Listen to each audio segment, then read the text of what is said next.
Tonight is Monday, September 15th, 2025.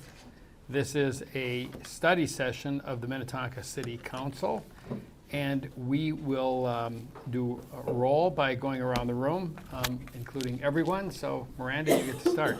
Miranda Dahman, Assistant City Manager. Eric Nielsen, City Attorney. Mike Pung, City Manager. Kimberly Wilburn at large.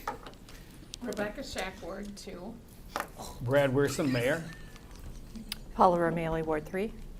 Susie Coakley, Ward 4. Deb Calvert, at large, Seat A. Ann Davey, Recreation Superintendent. Kelly O'Day, Recreation Director. Jace Alexander, DEI Supervisor. Susan Thomas, City Planner. Julie Rishon, Community Development Director. Peter Leatherman, Public Opinion Researcher.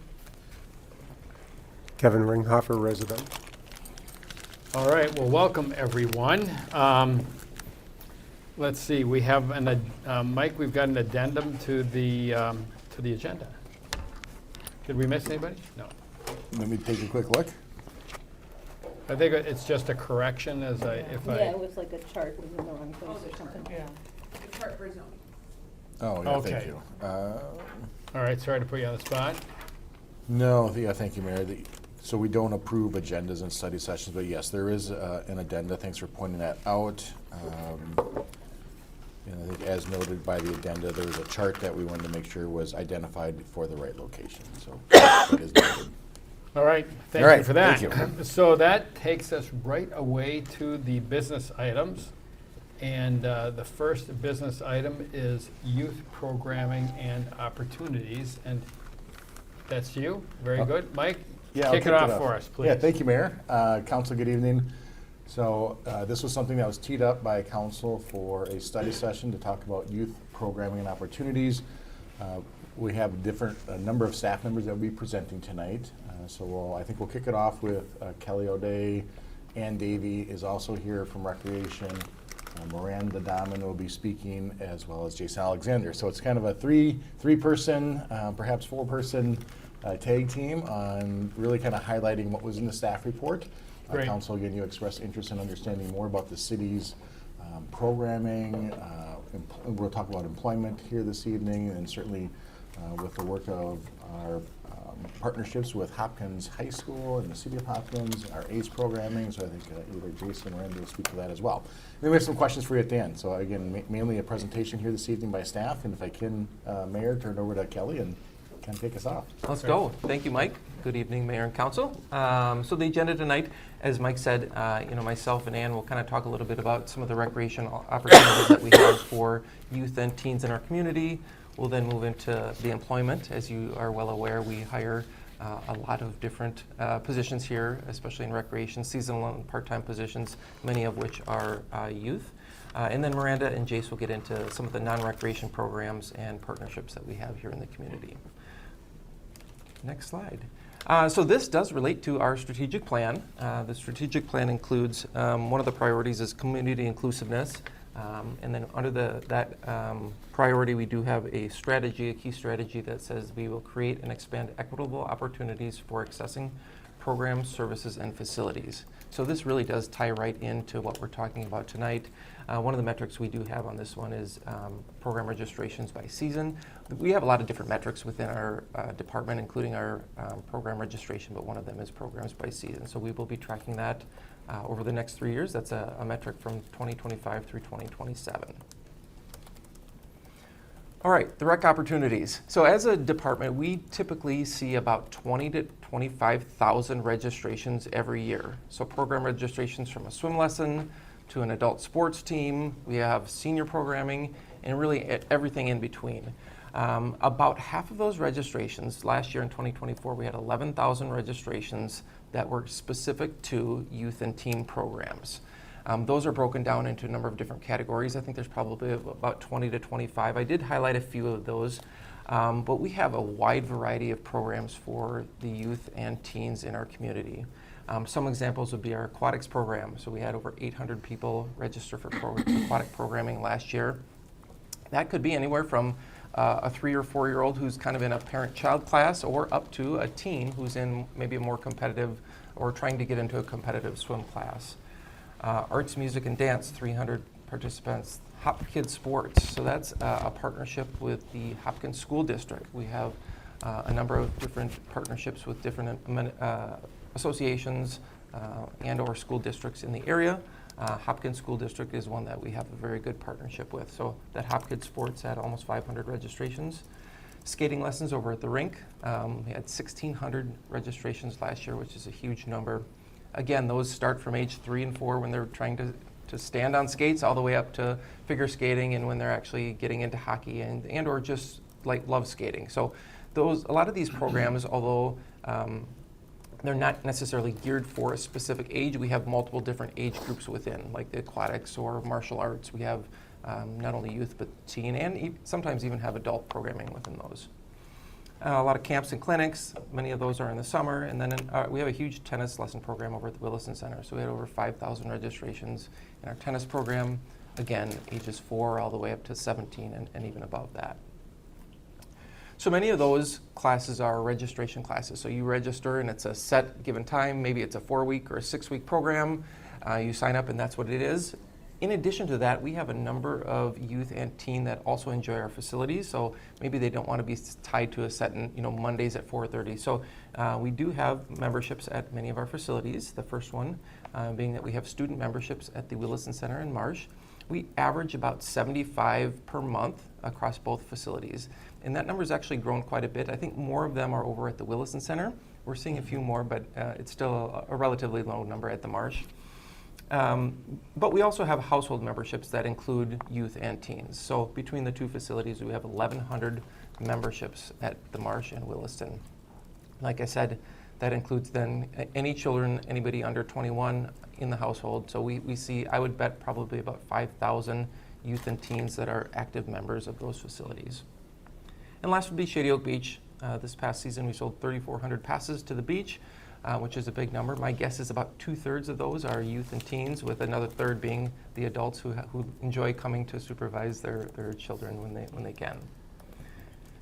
We'll go to the next slide.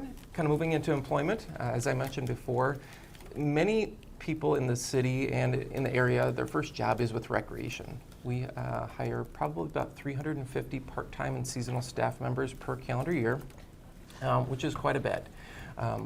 We don't go out and look specifically for teens or adults, but a lot of times the recreation programs are the ones that teens apply for.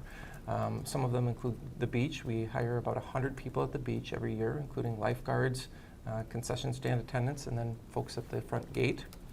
All of our facilities have staff members, the Williston Center, the Marsh, the Ice Arena, Grays Bay Marina, a number of different positions within those facilities, including attendants, child care supervisors, building supervisors, and instructors.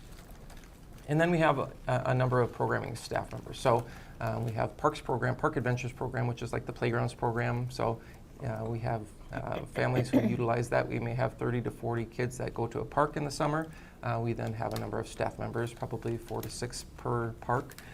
They would be some of our programming staff. So we've got A number of different positions. I think this is a great opportunity for youth. My first job was in Parks and Recreation too. I was mowing grass and coaching baseball and softball and things like that. And so we see a lot of kids, a lot of youth that their first job is with the city, and I think that's really important. It's challenging and important, I should say. It's challenging for both them and for us, I think. So, but overall, I think we really enjoy working with the young adults. I think it's a good opportunity for them, and I think a lot of times, whether it's working in a park or working at Subway, sometimes they choose to be outdoors and be with us. So we really value their employment here. I think I'm going to turn it over to Miranda. Is that correct? Yep, I'm the next one. So moving kind of off of recreation, we have opportunities in the administrative side of all that we do on recreation or on youth. So full-time internships. So we have full-time internships, and we also have the ACE program. So our full-time internships are generally those who are in college, maybe just out of college, looking maybe more in their specialized careers. And so this last summer, we hosted 12 interns. So we had 3 in DEI, 2 in assessing, 1 in police, 2 or 3 in civil engineering, 3 in GIS, and then 1 in recreation, if I got that right. And we actually have a full-blown internship program. So in 2018, we created an internship program, which then put all interns on the same pay scale across the board. It also there's some criteria that they have to hit throughout the year. So instead of having interns come in and almost treating them like a seasonal, there's also education opportunities involved in this. There's networking involved in this.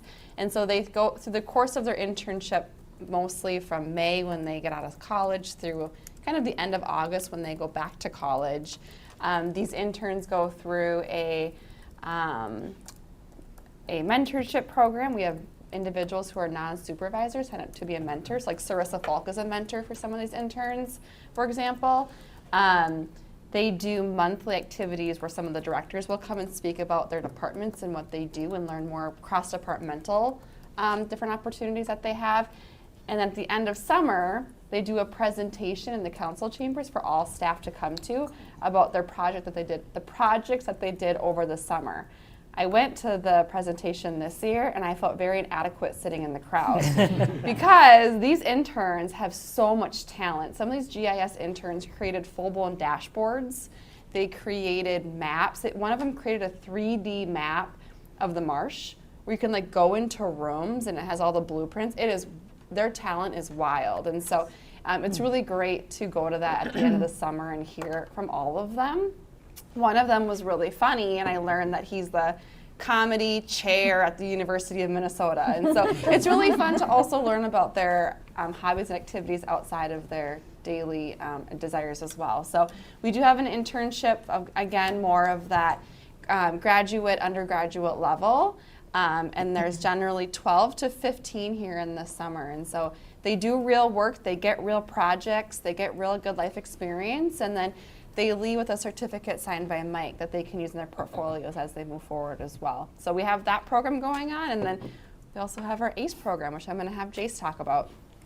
All right. So ACE stands for Advancing Careers and Employment. So you have to have some kind of barrier to access to participate, whether that's socioeconomics, gender, language, maybe your first gen, race, anything that's a barrier. And so for that one, that's a paid summer internship, and this is paired with professional development, so they're here. On Tuesdays, they go to Hopkins, and they do PD for a couple hours, and then they come over here, and so that's all. There's lots of different elements to that, and we're actually working on revamping some of it, but like how do you write an email? What does office etiquette look like? Who would you go to for this? All that kind of stuff, so they get opportunity to do some really cool stuff. They get to go to the Capitol, they got to meet with folks, and so that's been a really cool program, and I think for our side, Minnetonka side specifically, we had a pretty big jump. From the year I started, we had 1 ACE intern, and this year we had 8 spots that people that locked in, but then 2 actually ended up not being able to participate. But 1 to 6 is pretty good, so we're excited about that, and I'm trying to bend the ear of other departments that might be open and interested. I know I talked to like Jeff Dulac in IT because I think that would be a great one.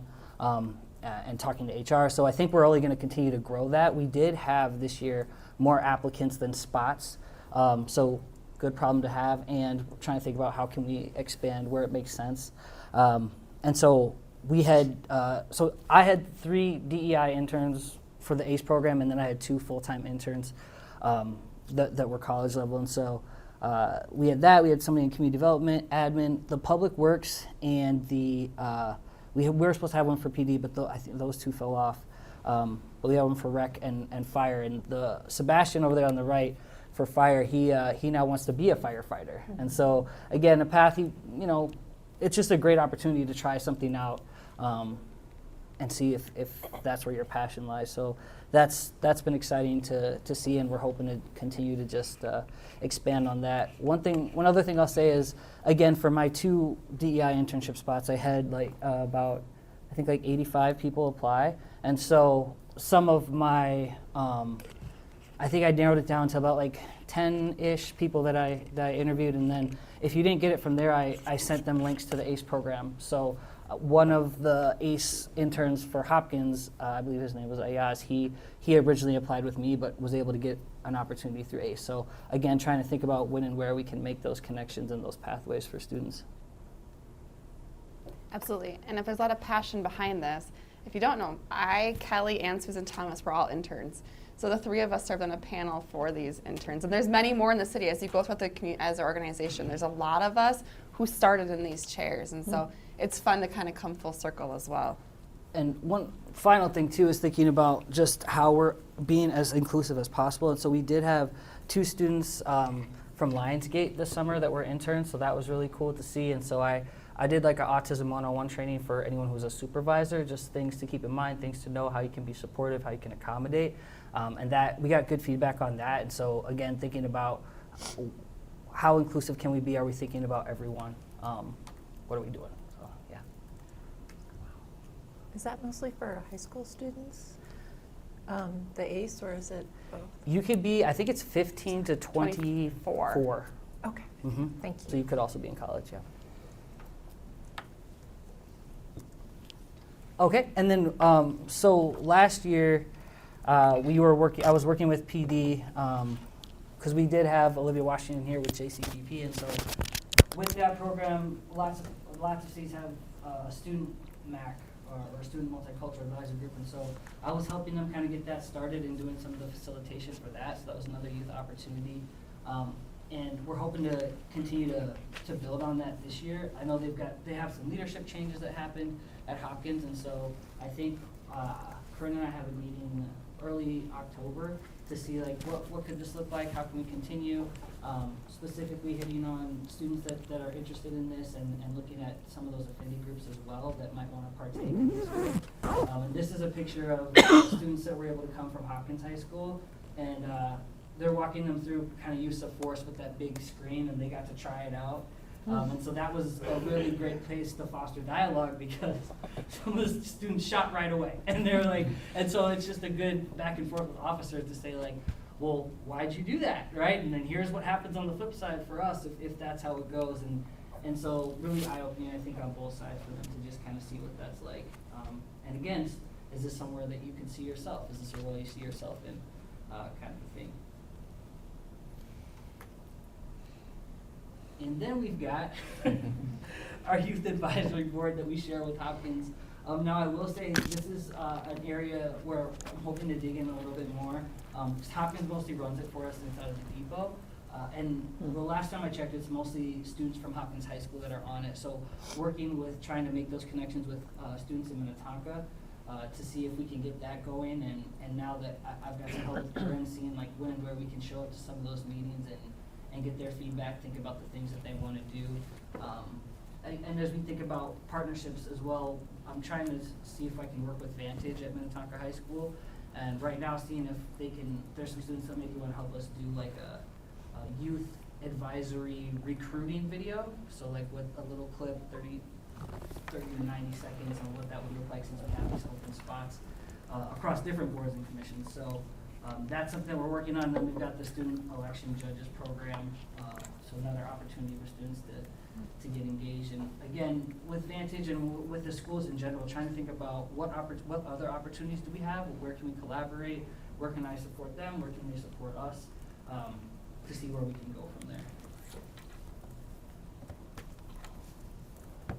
I just kind of hit on Vantage a little, I got ahead of myself, but again, I think they're really open to it, and so I've been able to get a lot of traction with Hopkins High School, more so than Minnetonka, so I'm hoping that this will give us an opportunity. I know they have a lot of programs like this, and at first I think there was like some misconceptions about like being in competition almost with one another, but our internships don't run at the same time, and so once we've kind of fleshed that out, it seems like it's so much more open, and so excited to kind of see where it can go from there.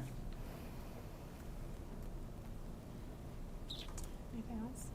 I would say too, with Jace coming on board in the last 2 years, spends a lot of time in all of our departments, not only just admin, but all the departments across the board, and how can we better cross-collaborate on, if he's going into the schools, what other information can we get while we're there? How can we better use one person going into having one connection that funnels through the organization as well, just to create a better communication flow too, so we're not duplicating work. So trying really hard. I know Jason Corinne are 2 people trying to work across 8 departments, but they do a really good job of filtering the information and feedback and growing from there. So, and a lot of, if you don't know this, Jace was a prior teacher, and so having Jace with those connections too, bring a lot of students in as well, and then having those personal relationships really broadens the scope for all of us. So it's been a really fun summer, and it was a full house if you didn't walk around. And so most of our internships are done now, and most of the programs are over. But as we get for the election, we will have another 30 to 40 election judges of students coming through as well, which is always a fun collaboration. So that is all we had for council. If you have any comments or questions for Jason and I, and or Kelly and Ann as well. One more thing on just the business bullet. One thing with ACE, I think one of the things as we're looking at building out the program too is working with local businesses that might want to take an intern on, so that those talks are happening right now, so that could give us more opportunities to get more youth in the door into these different businesses within our cities across Hopkins and Minnetonka. Great. So council, well, thank you very much for the presentations. And I kind of look at the 3 of you as, you know, success stories on the opportunities that internships represent, because people, you know, get familiar with the city, they realize there's opportunities there, and those opportunities can turn into real careers. I think that's exciting. I mean, I think that's what young people are really need that exposure, and I think it's really a positive all the way around. And I know that for staff, internships are not like, okay, well, you can just get a student in and you have them go do a bunch of work. I mean, it takes a lot of planning, it takes a lot of your time and a lot of personal involvement. So thank you for that, because I mean, I remember in my career when I have somebody new come on board, I mean, onboarding somebody is a lot of work. I mean, you know, with internships, you're doing that a lot, and you're doing it repeatedly. So I appreciate that, all the good effort you're putting in on that. But council, comments or questions? Rebecca. All of it's so impressive, and I was aware of a lot of it, and I thought the packet was really great. But the thing that you pointed out about partnering with Lionsgate students and then doing particular training for the people, the accommodations and stuff. I mean, how incredible is that? And I think it's a testament to the broad view that you have on the role and the role of the city. And I'm so grateful that you're reminding us of all the ways that we can work to involve community members regardless of kind of where they're at. So thank you, really cool. Paula? Yeah, just again, echoing, I had student interns when I was working in university, and I just know how much work it is to, just get the program up and running, much less actually doing the supervising. So thank you for that. And I just think I'm really impressed that, you've built it up so far so quickly. So that's really nice. Had a question or a comment and a question. As somebody, I really appreciate the kind of autism training for the city staff. I hope at some point, as the mom of somebody who's on the spectrum, that would be great to have that training available to our Minnetonka businesses as well. You know, as kind of working with if we especially start working with other businesses. So just a thought of that. And one question, are these internships primarily aimed at youth from Minnetonka and Hopkins? Are the college level ones as well, or are we opening it up to? Yeah, it's open. Okay. I think and correct me if I'm wrong because I wasn't here when it first started. I think when it first started, there was like a big focus on trying to make sure you lived in the area, or that was the preference. But I mean, as we're recruiting from Hopkins schools, we know like people are coming from all over Minnetonka High School as well. So yeah, I know it is open. Okay. And I think the only potential barrier there is, can you drive, or do you have a car? Can someone get you there? But we did have a couple students who don't drive, but were able to get dropped off like on Tuesdays at Hopkins, and then they catch a ride with other interns over here, or whatever the case may be. So far we've been able to work it out, but yeah, no, it is open. Okay, great, thank you. Kizzy. Thank you, Mayor. I had a couple questions, and I talked to Mike about this earlier today. I really commend this program. It's an amazing program. I mean, I think it's really good, and I'm really happy that we are doing this program in our city, and it's working because it is important for children to have their first jobs in recreation and to participate and learn skills, because as you know, when you're doing internships, you get skills. However, I did have, I talked to Mike about this, and I want Mike to kind of talk about how we got there. But I did make a comment about, and I'm not going to keep a secret about it, but I was really trying to get my daughter involved in advanced program, internship, jobs, or whatever. And I really had a very, very difficult time. For 2 years, I've been asking about how to get my daughter a job. And it felt like no one really wanted to say what the real deal was about why she wasn't able to, get a position within our city. And Mike finally said it today, which I don't know why it took so long, but I appreciate that he did say it. However, there is a concern for me that I said to Mike, if the chief's son can work here and any other staff members can work here, I feel like then you should not say council children cannot work for the city. I know that this was something prior to us being on a council. Maybe something happened where other council members felt that city staff children could not work in these programs or whatever. However, there's barriers for me. I don't know about anybody else. I'm speaking for me, but my daughter fit all those criteria, and I just felt like it was just very difficult. But not only that, so that was kind of sad to hear today, but I understand why it was done. But again, if staff, children can work here, family members, I don't see no different from city council. Matter of fact, I feel like it's Chief Scott's son works for the city, and to me, he has leadership here, and he works in the city. Council members, we're part-time. We're not as connected, but so that's one thing. So I'm not gonna keep talking about it because that's said and done, but I do want you all to think about that. I want the council to think about that because I think it's very unfair. So that's that. And then there's some questions I had about the program. Paula just asked one of the questions about, was the program targeted for Minnetonka students and Hopkins students? I wanted to know about the demographics. That's important to me around race. I asked what cities does the children live in, which that was the question that already was asked. And how many of these children were chosen for the different jobs, and what categories? You kind of talked about that a little bit. Yeah, I just kind of really want to know the demographic of the kids, and then also the advanced program. You said that 15 to 24. How many children were actually high school students, and how many was college students? I guess I would want to know that. Oh, sorry.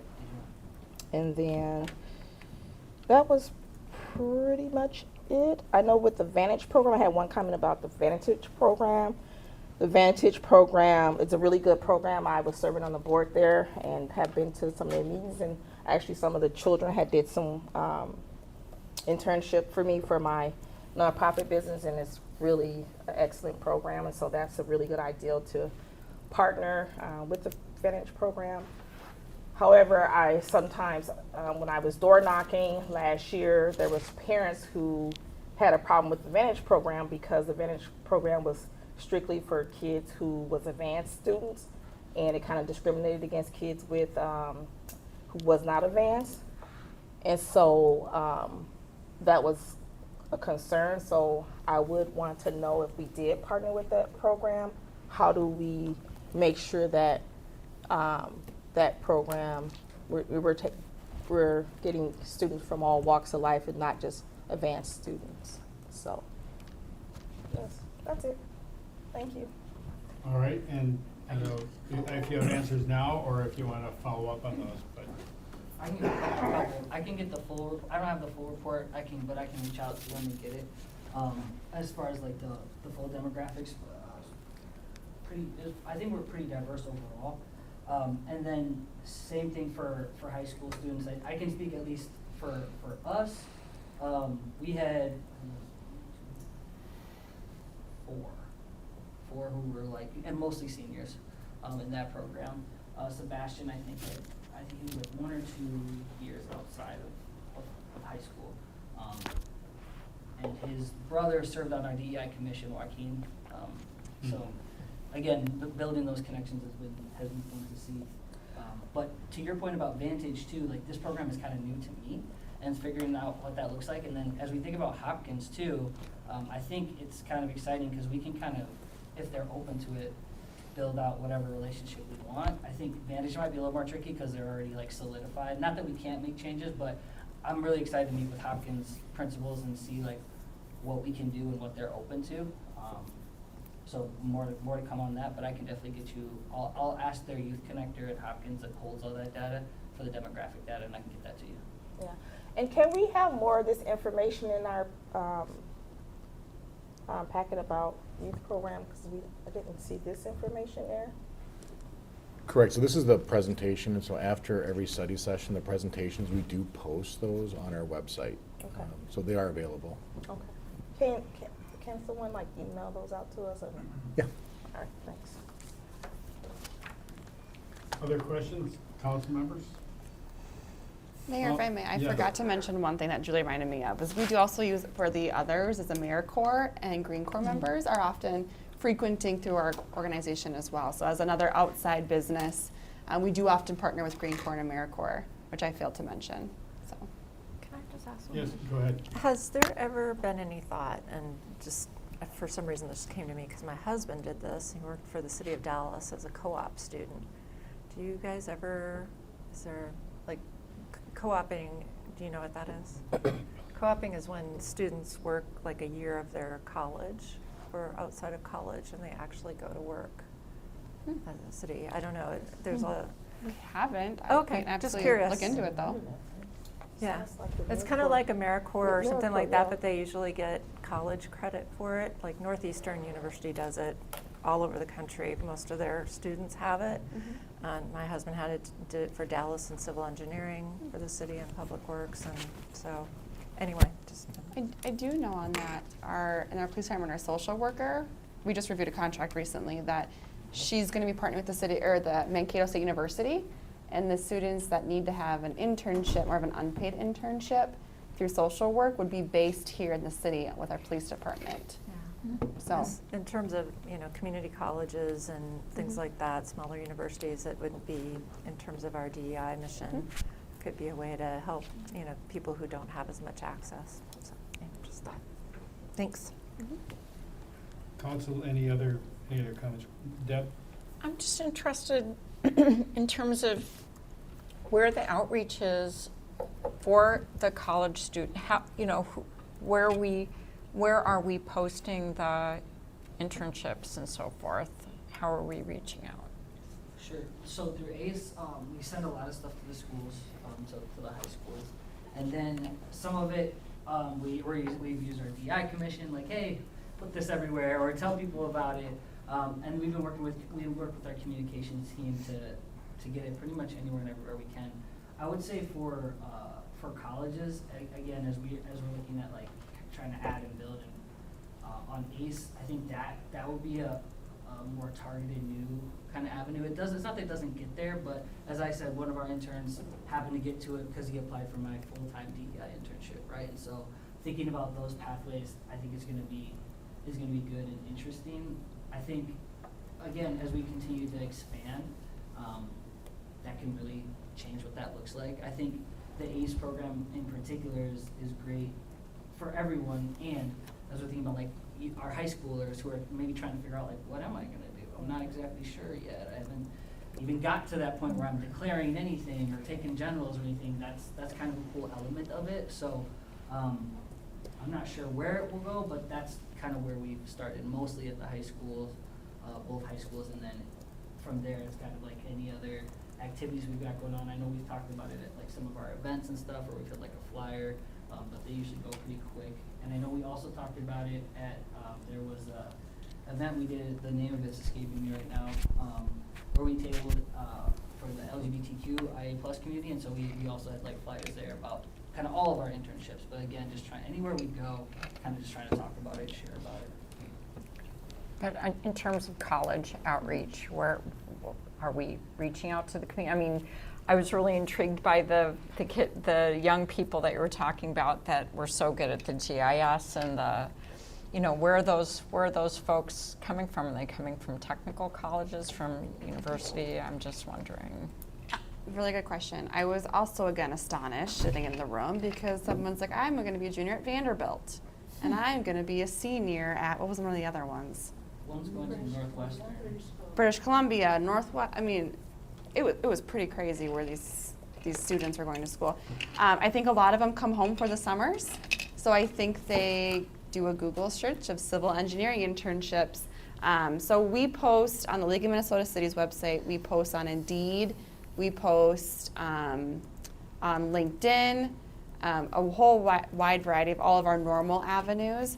Our talent acquisition specialist also does a lot of tabling. So she goes to a lot of colleges, she does a lot of career fairs, she does a lot of tabling and events. Our police department goes to Alexandria Tech and does tabling at Alexandria's Tech's career fair. So Katie, you'll see her at the University of Minnesota, you'll see her at St. Thomas, you'll see her in person at many events that she can get to, and then just kind of our normal avenues. So we have in St. Paul, we have handshake schools. So when we have, you know, there's just, when we post certain things, it just automatically, you know, that's where it's going to go. But I was just wondering because, boy, it sounds like you got some great ones, and that's really, that just must be really fun for the people working with them. So, and my other question was, so they do a project, and how do they arrive at that project? Is it something that they come up with on their, do they work with their mentor to come up with it, or how does that work? I can take that one. Yeah. So I had 5. So yeah, no. So the full-time interns, you know, they kind of get here ahead of the group. And again, as we're thinking about fleshing this out, I kind of like the idea of using them as like my lead interns because they're here Monday through Friday. So it gives them a chance at leadership as well with the ACE interns, which is cool. So they really enjoyed that. Okay. And then. Thanks, Susan. Okay. And then outside of that, and then I kind of asked them, like, what are you interested in? What's your passion? What is it?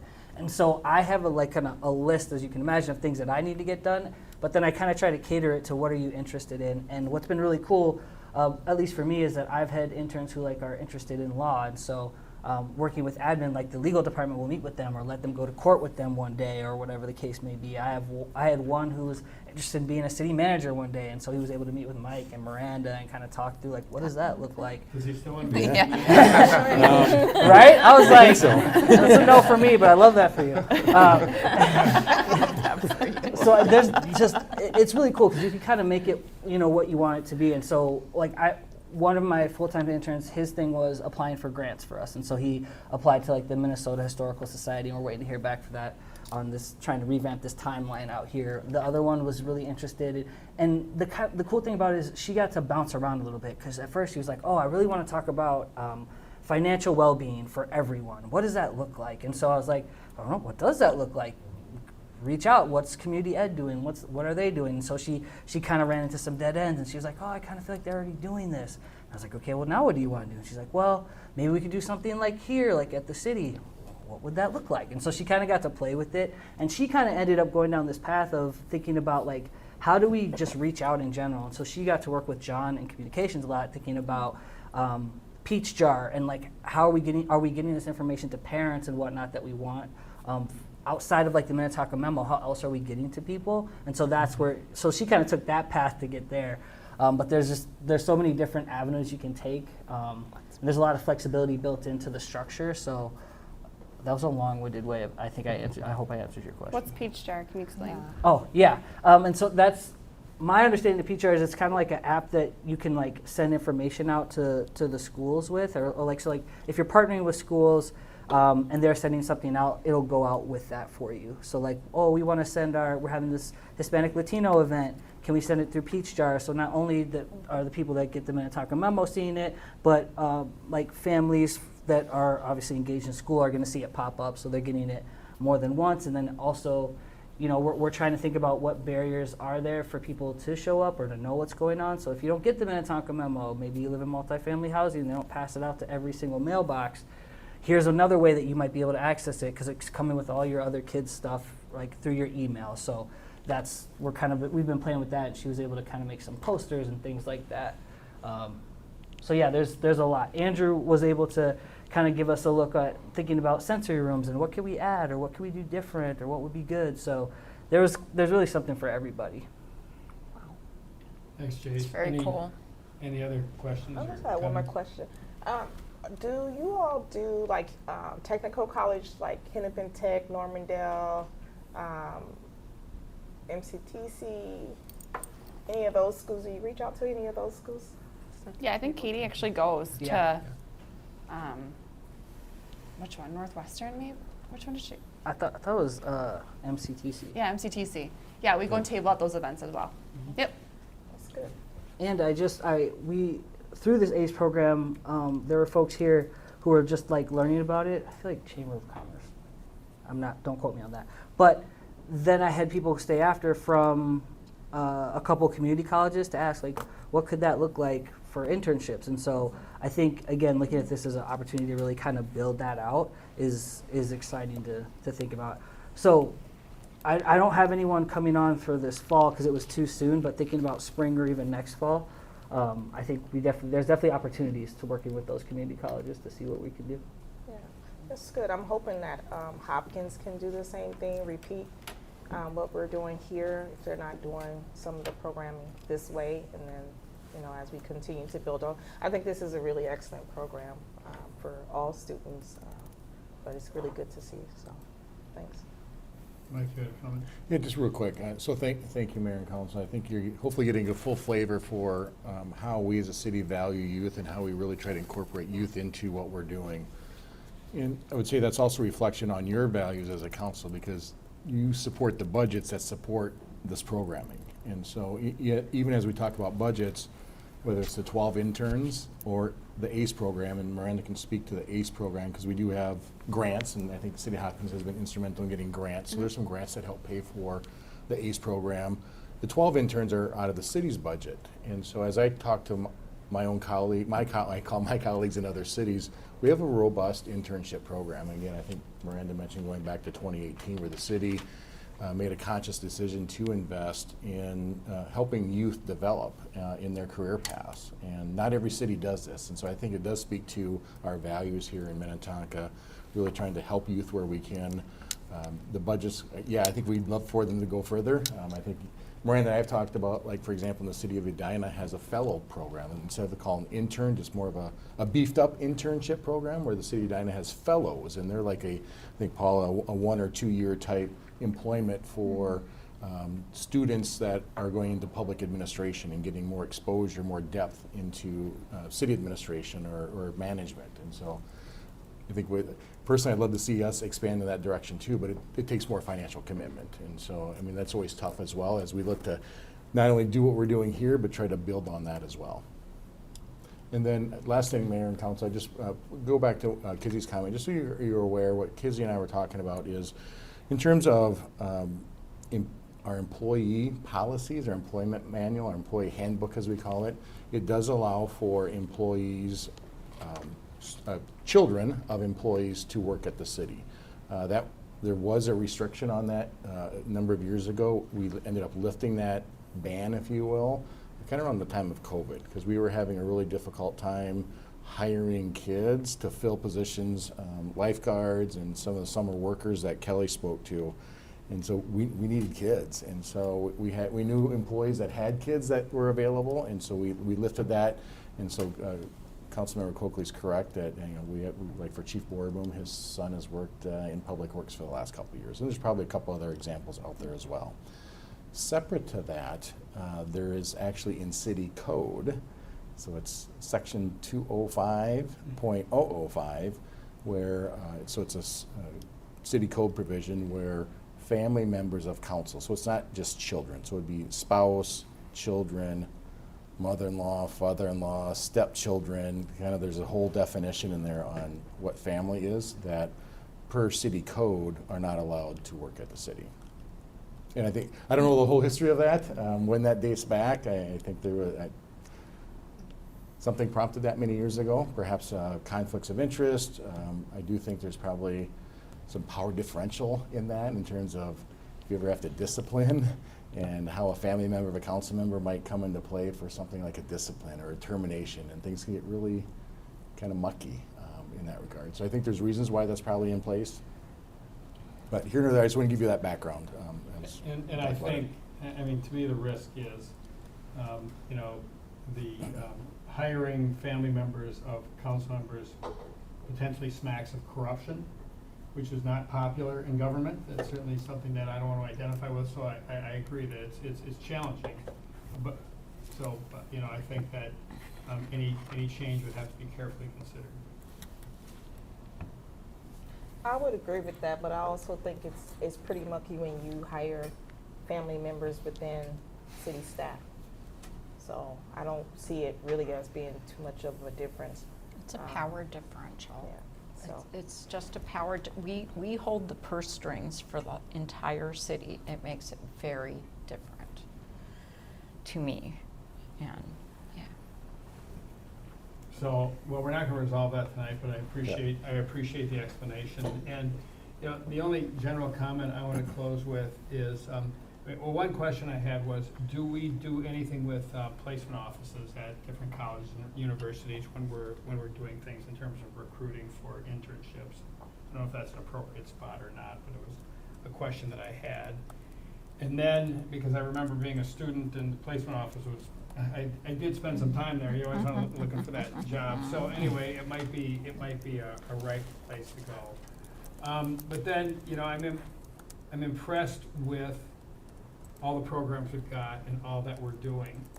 And but I also think we've heard some kind of intriguing things that are being done in other cities, and that's what I'd like to encourage is that, okay, let's look to our sister cities and other cities and maybe talk to our National League of Cities connections or the league or whatever, anything we can do to bolster that, because clearly young people need jobs and we need young people to be interested in city government. So there's probably a sweet spot there, and I'm not saying we're not doing enough or anything like that, but I'd say that if there's some opportunities for us to bolster our efforts there, that's probably, certainly is in the public's interest, and makes, it's consistent with our commitment to excellence and finding new and creative ways of doing things. So just a general comment, not a critique. And something that I was kicking around, because this is not something that I would want city staff to do because it's just too much to undertake, but having been to National League of Cities and seeing cities that send youth delegations, I think that might be too much for our hardworking staff. But my children participated in Minnesota Youth in Government, and it's state government that they, so they're either legislators or Supreme Court justices and I feel like it might be, if we can partner with the right folks, it might be great to do municipal government. And I mean, we do these wonderful simulations when we do Citizens Academy. And, maybe there's some way that we can partner with other cities so that it's not just on us, but just work with other cities to sort of shop it around, share it, but have that kind of experience where, they learn about all of the departments and what they do, and then we do, there is a simulation, but it's not all on Minnetonka to do it, and just expose them to that, have them come to some meetings, sort of expand the whole idea of Citizens Academy somehow. And I just know that it's difficult because kids are so busy right now, but I just think it might be something to consider. Yeah, that's a good idea. Yeah. Sounds good. All right, anything else? Because we do have more things on the agenda. I think just the one thing for the ACE program to Yep. Councilmember Coakley and Council to think about, I think as we continue to partner, that opens up more opportunities. And correct me if I'm wrong, but my understanding was like, for example, like your daughter could work with the ACE program if she was placed in Hopkins, but not in Minnetonka. So She that, actually did get a job in Hopkins. oh yeah, look at that. So she did. For the win. But just things we can think about, and as we continue to partner with more people, that then opens up more doors. Yeah. Great, thank you. All right, so we're gonna move on if everyone's ready for that. The item 3B on the agenda is let's see, I'll go back to the agenda. Is the zoning rewrite update, and we have our zoning and housing folks, and reports from Susan, but Mike, do you want to kick it off, or should I hand it to Susan? Yeah, I think we'll probably just kick it right over to either Julie or Susan. Susan's going to take it. I'll do some opening. All right, so we'll kick it over to Julie for some opening comments, but yeah, let's just go right to Julie. Awesome. All right. I think we'll take about 15, 20 minutes to do a presentation to you about what's been going on. It's been a busy last week that we've had. We've been meeting with the staff. We've been talking to our surveyor. We have been talking to the work group. We have been online. I don't know. We've been doing a lot of things. So it feels like we have some momentum going. So we thought it was a good time for a check-in. We did promise you every quarter to update you on what's going on. Now, as a reminder, the mayor and Councilmember Wilburn are the appointed folks from the council that go to the meeting. So those are your liaisons of sorts. So I'm sure they'll chime in too if they have some information to share with you from our meeting last week. So with that, Susan, this is really your show, so I'm just going to pipe in when needed. All right, well, I'm going to turn it over to you pretty quickly here. Oh, is it? Oh, it's already the survey, But, sorry. We wanted to give you an update also on, so we're doing all of this zoning work, looking at our zoning ordinance. But as I'm sure all of you are aware, there's all of these other things swirling, zoning related at the state legislature. So for the last 2 years, if you're not aware, for the last 2 years, there has been legislation proposed called different things, zoning reform, housing now, all sorts of things that have been premised upon trying to create more affordable housing within the state. But much of that legislation specifically thinks that it can happen through zoning reform only. and that because communities are not doing enough to create affordable housing, the state should preempt local zoning control to ensure that it happens. And our view is different as planners, and Julie has been at the state legislature. Whenever I can't find her, it's because she's at the legislature testifying about something. But Julie had this idea about 3 months ago that maybe we just don't know everything that cities are doing.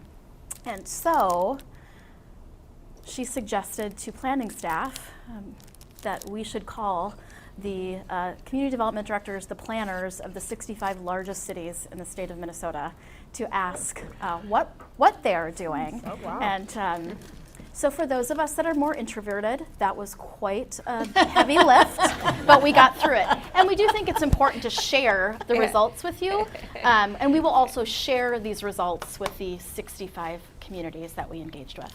Yeah, and I mean, I think the other thing that we were thinking about is going through the zoning work, kind of trying to figure out what cities were doing the most. So what kinds of changes were they making? And we wanted to know that as we moved into some of the rewriting of Minnetonka's code. So it kind of was a dual purpose, wanted to find out what was really happening and then help us with kind of what's happening here locally. So it kind of addressed both issues at the same time, which was, uh-oh, what am I doing wrong? Oh, goodness. Continue without Google? Okay, thank you. I know, another lovely dashboard. Kendall in the office, she loves doing these dashboards, but I love them because they're really easy to read, and so hopefully you appreciate them too. But all the planners and housing staff did help with this effort. So we had 63 of 65 cities respond. And so it's the highest population cities in the metro area. So there's 100 and some cities that are in the metro area. We chose the 65 because that kind of was the break point where you saw those smaller cities under 10,000 after 65. So we made a conscious decision, we just do the largest cities. After that, we had asked them, and we wanted it to be easy because we wanted them to respond, and we also wanted it to be easy to understand if you're a consumer of the information. So the first thing we asked, and sorry for the mayor and for Councilmember Wilburn, you already heard this, so I'm just going to repeat. You can tune out if you want, and I'll try to say something new. You know me well enough. It takes at least 2 times. Maybe, okay. So the question was, is your city considering an update to your zoning ordinance, or maybe you're in the process of, or have you recently updated your zoning ordinance in the last 3 years? And of the 63 respondents, 45 actually answered yes, 13 were no, and 5 were in the consideration stage. And then the second part of that question was specifically, have there or is your city considering changes to zoning code that result in additional housing construction or the creation of affordable housing? There, we had 50 cities say that they had updated or are updating changes that would provide additional housing stimulation in their communities. That probably was the most surprising thing, and we asked this question of our own staff and our work group last week. You know, what did you find surprising about what you saw here? And this is one of the things people pointed to, that so many cities, 70%, and then if you add in the 12% considering, you have 82% of the cities actually thinking or have done something about this. I know none of this is statistically significant, so just ignore everything I just said. 63 out of 65 is good participation. Yeah, actually, thank you. Yes, we were happy about that. The other thing that was surprising to us is the population size did not correlate to what they were doing. So that didn't impact whether or not they were doing the zoning update. We were surprised because we thought bigger city, more staff equals action on their zoning code. That is actually not what we saw in the survey results.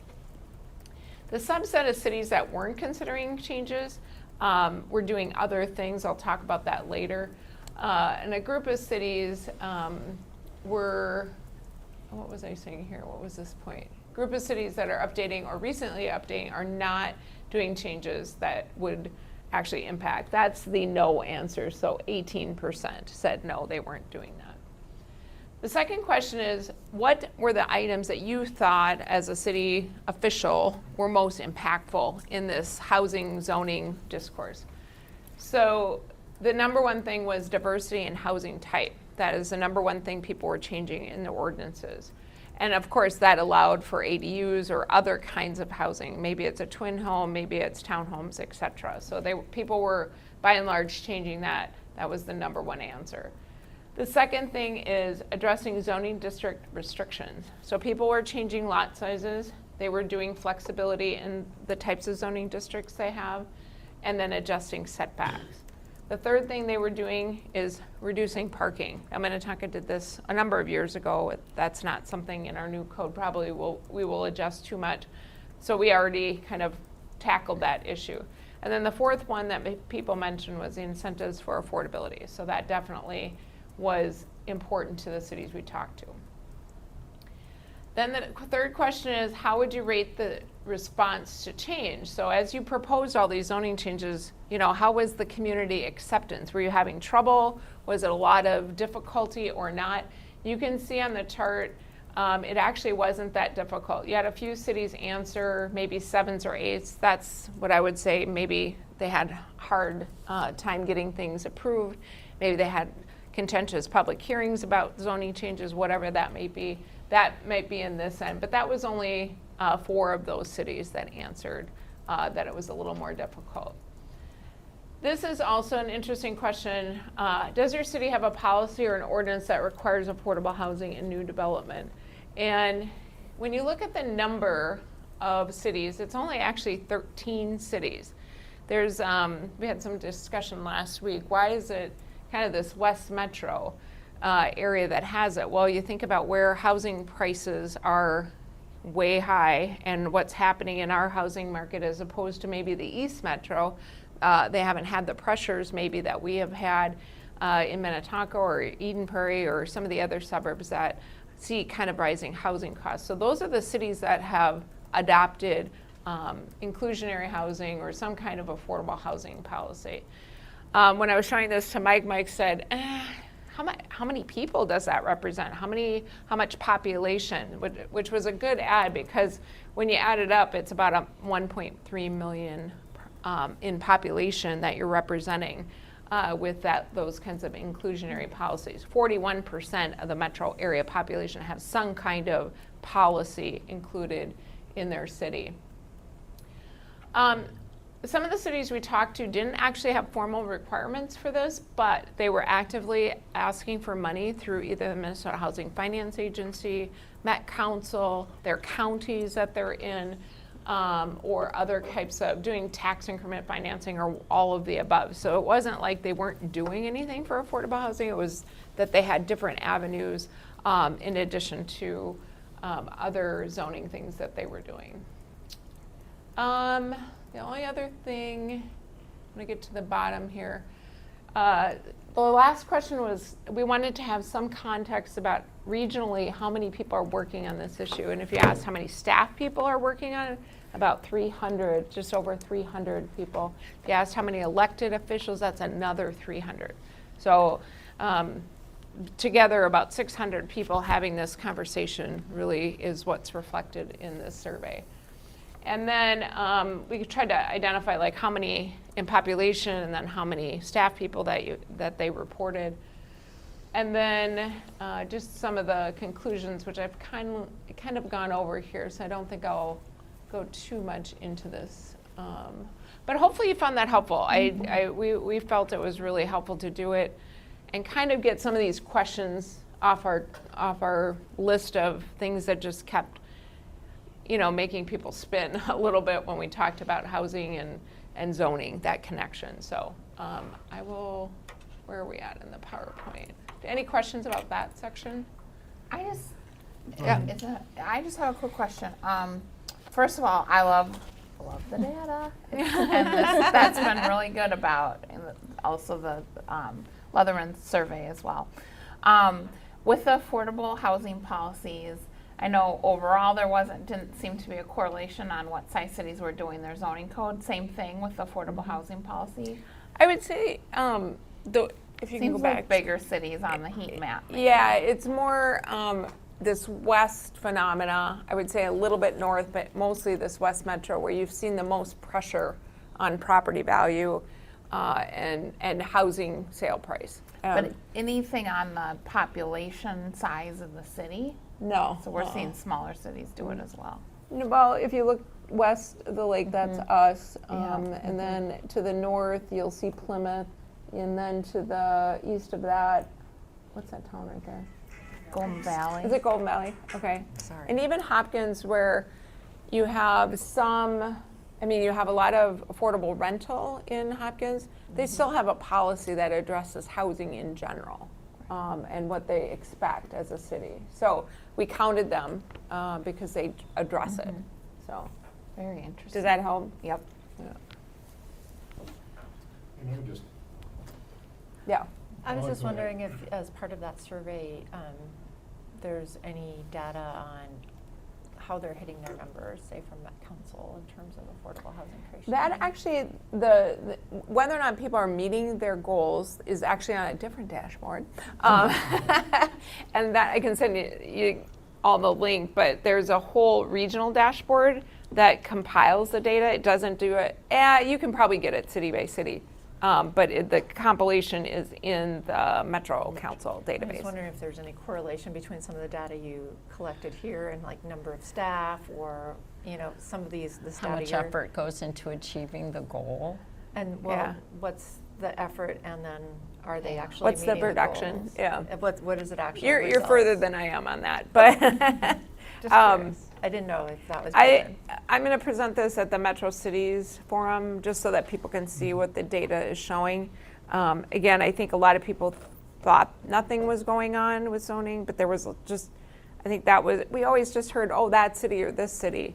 We wanted to know the whole picture, and I think hopefully after that forum, we'll get some more brainstorming and ideas. Great, thank Yeah. you for doing this. Just a quick comment, if I may. I think, I agree with Paul. I'm looking for correlations, but one of the, we've really done well on affordable housing through a lot of effort in our affordable housing policy and all that sort of thing. But it's probably not lost on me that, having a light rail line kind of go through your community has certainly had an enormous impact on the production of housing and affordable housing. And so, I think separating, as we kind of talk about and compare maybe to other parts of the metro and so forth, clearly bearing that in mind is something that needs to be factored in. Correct. I agree. Where are we headed, Susan? Well, now, put this on, having looked more regionally, just what people are doing in terms of affordable housing, we're going to pivot and talk about our zoning update. Just as a reminder, we started back in the end of February. We had a kickoff meetings with a staff work group that has about 25 members on it from all departments in the city, and then a community work group that has 10 participants. Our consultant, ZoneCo, was in for those meetings, and it was just really a brainstorming session about what's working well with our code, what do different departments see as pinch points, and kind of where do we want to go from there. And so there's just been a lot of thought up until this point, and now we're getting really, we're getting started. Public engagement has been, we've had general public engagement throughout the whole, just on all of our different types of media. So this is probably hard to see, but the Minnetonka Memo, there was an article as part of the kickoff mailed to 29,000 people. We have Facebook followers and Instagram followers, so we've had some updates on that. We have over 1,300 subscribers to our Planning Commission packet, so we're sending out information generally through these methods. But we've had 3 public engagement activities this summer, and they served 3 different purposes. So the first was at Summerfest. I saw several of you on that hot and steamy day. We had a tent over by the all of the children's activities. I will admit, I was one of those interns that started 24 years ago, and this was my first Summerfest ever, and my mind was blown about how many people and how popular it was. And so there were 6,000 people, absolutely, that walked by our tent. Obviously, we didn't engage with all of those, but the purpose of this activity was just visibility, to get people to maybe look our way and see that we are indeed looking at our zoning ordinance. So that was the purpose. We did ask some questions. People could engage with what did they think about lot sizes, building types in their neighborhoods, things that they would like to walk to from their neighborhood. I don't have that poster. The highest ranking things that people want to walk to are parks, trails, and breweries. In that order. Yes. So that was our first public engagement. Really, that was again about visibility. Then the second was a survey on Minnetonka Matters. And the purpose of that was really to get the pulse of the community, to understand who is interested in this. Maybe why are they interested in this? The data was really less important because we knew it was not going to be statistically accurate. We knew these were going to be self-selectors to take this survey, but to see who was really engaged right off the start. And we had 170 respondents. Peter Leatherman of Leatherman will talk about this is not a good survey, but statistically accurate. Again, for the purpose that we had it, to see who is interested and kind of what sides of the story are they coming on. This was good. And what we did find was that people that were engaged held very strong views on one side or the other of this. So people were asked a series of questions. There were some visual prompts, and so I apologize. The packet that you received was just the responses. But people weren't just asked a question and asked to respond in case you didn't take the survey. There was a visual to each question, so you could kind of get a gauge. They got a picture. They got a picture, and all of the houses, except for a few from my own city, were taken from the city of Minnetonka. This does not represent our population in terms of demographics. 95% of the people who took the survey were property owners, 5% were renters, the majority were over 55 years in age, and the majority lived in single-family homes. But we asked them questions about how you would describe your home. Again, that's the graph on the left. Everybody lives in a single-family home. But then we asked them, where should different styles of homes be allowed in our community? And this was what was actually surprising to me from this survey, was that a majority of people felt that duplexes and twin homes should be allowed in any residential district. We actually heard some folks at our community work group say, the houses that are being built in my neighborhood are so big that if it was two houses and not one and it was the same size, I wouldn't care. So I think maybe that's where some of that is coming from. Then we asked the same questions about with those houses getting more units in them, so triplexes, quads, townhomes, row homes, and again, people started feeling less comfortable the more units we had. Then we had a third public engagement, which was why Peter Leatherman is here this evening to talk about that. And I'll just let him get into it. All right. Here you go. Perfect. Well, first off, research is research. So as long as you realize what the different types of research is, some is qualitative, some is quantitative. And as long as you understand what the research represents, I think it's interesting. The demographics you put up, I'm not surprised. They're going to be single family, they're going to be over the age of 55, and they're going to hold strong opinions. That's who responds in self-selected surveys. It's not surprising. I think it is surprising, though, how they come together. Going back to the previous one, I'm dying to know the 2 cities who didn't respond to you. I'm not telling you. You can tell me offline. Not We now. don't want to say it publicly. They're probably going to respond, and then we'll have them. Don't worry, we just have to get something out. So. No, I thought it was really, and you know, I will say as I look at that heat map of what cities, the commonality I see in the research I do is those communities have the same thing you have here, and that's a concern on life cycle housing. And when you talk about life cycle housing, the starting point is affordable housing, however you define it, because folks are worried about a place for their kids to live. That is what they have in common, and those are all communities that people love to live in. They want their kids there, and then they want a place to land when they need to downsize, what have you. So for this survey, it's a much smaller survey, most are, than your community survey. And so we spoke with 300 randomly selected residents across the community. 300 sample, projectable to plus or minus 5.8%. Average interview time was 5 minutes.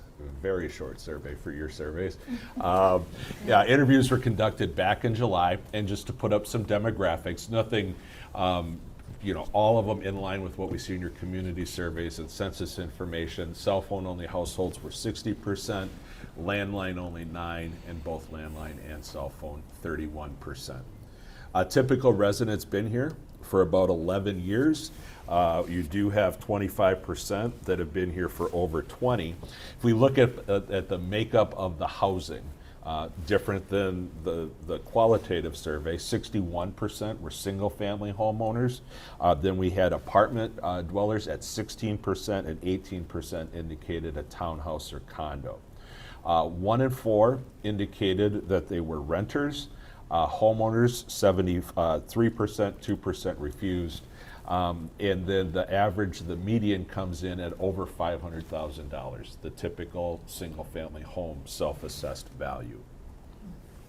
If we look at ethnicity, just under 3/4 were white, 9% each African American and Asian Pacific Islander, and Hispanic Latino 6%.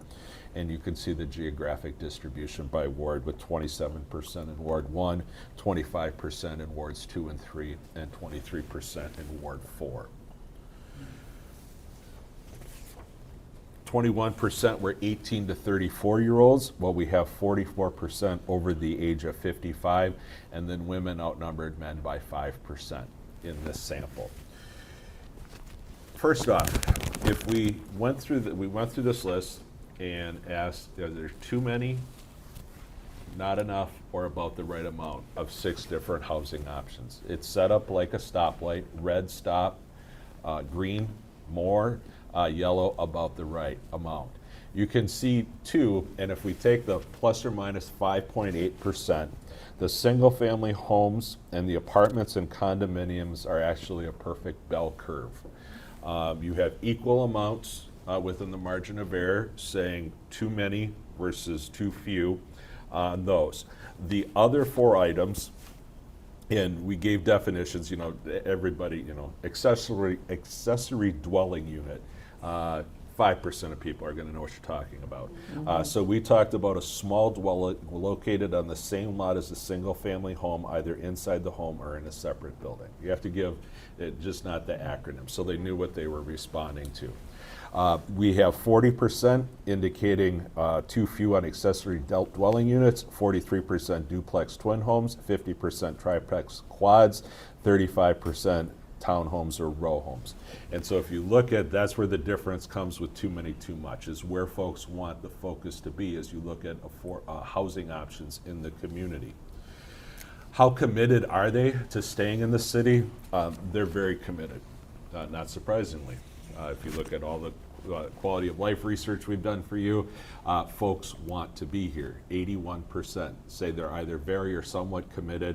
10% the not to or not at all has nothing to do with the city of Minnetonka. It has everything to do with the weather in Minnesota, is when folks talk about not to or not at all committed.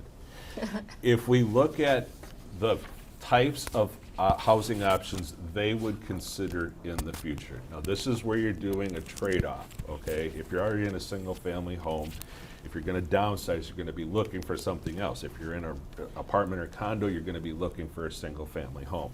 So the single-family home, not surprisingly, 8 out of 10 see that as a housing option in the future. Like I said, apartment, they want to move up. If they want to downsize. Then a townhouse or row home. Apartments or condominiums, duplex or twin homes, then the ADUs, and then the triplexes or quads.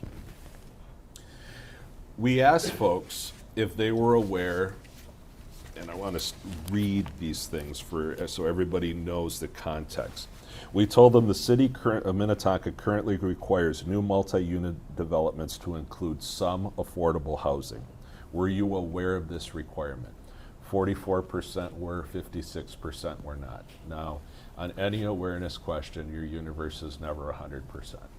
For the election coming up this November, if I do a poll the week before, 2/3 will even know that there's an election this November. So your universe is never that, but a growing awareness that it is in place. You could probably push it to 15 or maybe 20 points. What about, do you think this requirement is a good idea? 2/3 indicated is a good idea. The bad idea, only 23%, not a lot of intensity, but if we look at intensity, it's 4-to-1 good idea versus bad idea. This is very different. In the 31st year of doing this, in the 90s, affordable housing was a naughty word. You didn't say affordable housing. It has much different connotations today than it did 30 years ago. What about we said the city could add an affordable housing requirement to new single-family home developments. That actually has a majority, 60%, indicating they support, 31% oppose. Intensity pretty equal, a little bit of 2-to-1, good idea, bad idea, but there's not a strong feeling on this. We then asked, we told folks, due to Minnetonka's long history of residential development, single-family home lot sizes in Minnetonka vary between less than 1/10 of an acre or about 4,000 square feet to 7 acres. Were you aware of this? Only 40% were aware of the disparity in the size of the lot sizes across the city. We told folks, and we got a little, They needed a tutorial. yeah, a little city ease. You're not school district ease. It's actually much more understandable than education. But we told folks the majority of property in Minnetonka is currently zoned R1. The R1 city ordinance requires newly created lots to be a minimum of a ½ acre or 22,000 square feet. Would you support or oppose the city reducing this lot size? You have a majority, a small majority, but 53% indicate that they support. Equal amount strong support to strong opposition. Now we followed up with the supporters, so the 53% on the right-hand chart, they're asked that. Should it apply to the whole city or certain areas? So if they're thinking about changing the minimum lot size, the preference is amongst supporters, a majority, 53%, that it apply to certain areas and not the city as a whole. We talked about smaller scale commercial areas, and we gave them some examples. We talked about the Glen Lake commercial area, the Hopkins Crossroads smaller scale commercial areas include businesses such as coffee shops, dry cleaners, or restaurants. Overall, do you think smaller scale commercial areas are a good idea? Absolutely. 75% indicate that they think it's a good idea. Only 21% say it's a bad idea. About 5-to-1 strongly good idea versus bad idea strongly. Do you think that the smaller scale commercial areas should be located near to residential homes? Once again, a majority, 58%, feel that's the case, 32% oppose. Equal distribution on strong support versus strong oppose. Now on this, on all of these, you do have limited awareness at this point in time. So the intensity will grow on both sides as the discussion, as you approach changes. Basically, if they go outside of where folks' support levels are and what they prioritize at this point in time. Do they currently walk or bike to smaller commercial areas in Minnetonka? 44% say that they do.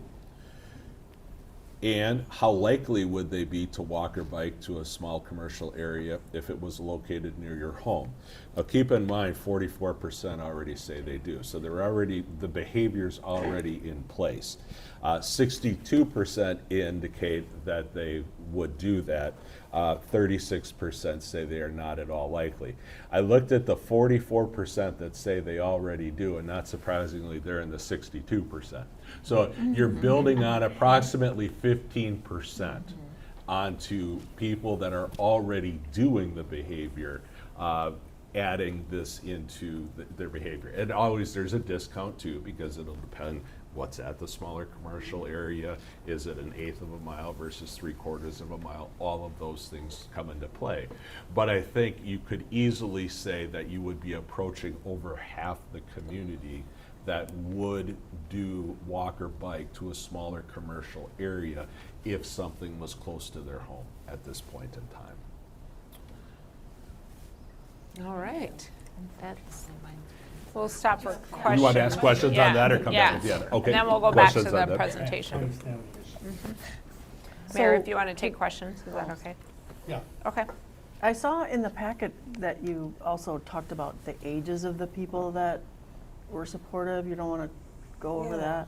Oh, your executive summary. Oh, with the individual groups? Yeah, and you Yeah, were saying that- I could talk about, is there a specific one? Well, just that I noticed that that it seemed like younger people generally were more supportive of reducing the setbacks and also reducing the lot sizes. It seemed to me that 100%. Yeah, just to paint a broad brush with, instead of going through individually, yes. The key demographics in support of the changes, the commonality was they were younger residents. If they lived in a single family home already, it was on the under 450,000. The opponents, not surprising, were over the age of 55. More often single family homeowners over the price point of 450,000. So there's a generational position on good idea versus bad idea. Yeah. So how does that fit in with the whole idea of the older generation who wants to downsize in the city and the older generation that wants to have their kids live here? I mean, that seems different, doesn't it? It is the definition, and those folks have been around for all my 30 years of research, where affordable housing wasn't the pot, and that's why, I mean, this has changed. I mean, we did it years ago where we would posit in the list, do you support more affordable housing, less affordable housing, too much, too little, about the right amount? And then we would say, would you support more housing at a price point defined by the Met Council? And that would vary every year. I think back in the day it was like 180,000. It's probably 350 now. For a single family. For a single family home. The difference in attitudes and opinions when you attach affordable housing to a price point was always very different. The younger generation, they're together. The older generation's still separating it. And so still that conversation to bring folks along to understand is to talk about price points specifically, and you don't have the confusion. The individual attitudes and opinions on affordable housing. You're Stereotype. The stereotype, exactly. Does that? Other questions?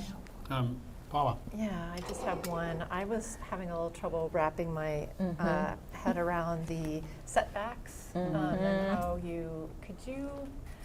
The R1 zoning? No, just the setbacks, the 10-foot, what is it, 10, Well, that was 25? different than this. Are you That talking was about the this- qualitative survey? The quality. Yeah, Yeah, that was the other survey. Oh. Or are you The- talking about his survey? I We did thought do it was on setbacks. this. Okay, great. on the I'm sorry. I had it under the wrong Yep. heading. Sorry We about can that. talk about that though later. Okay. I had a question about the commercial areas. Because we have these smaller commercial areas, so I'm just, do you think that people were sort of understanding, are we talking about the existing smaller commercial areas?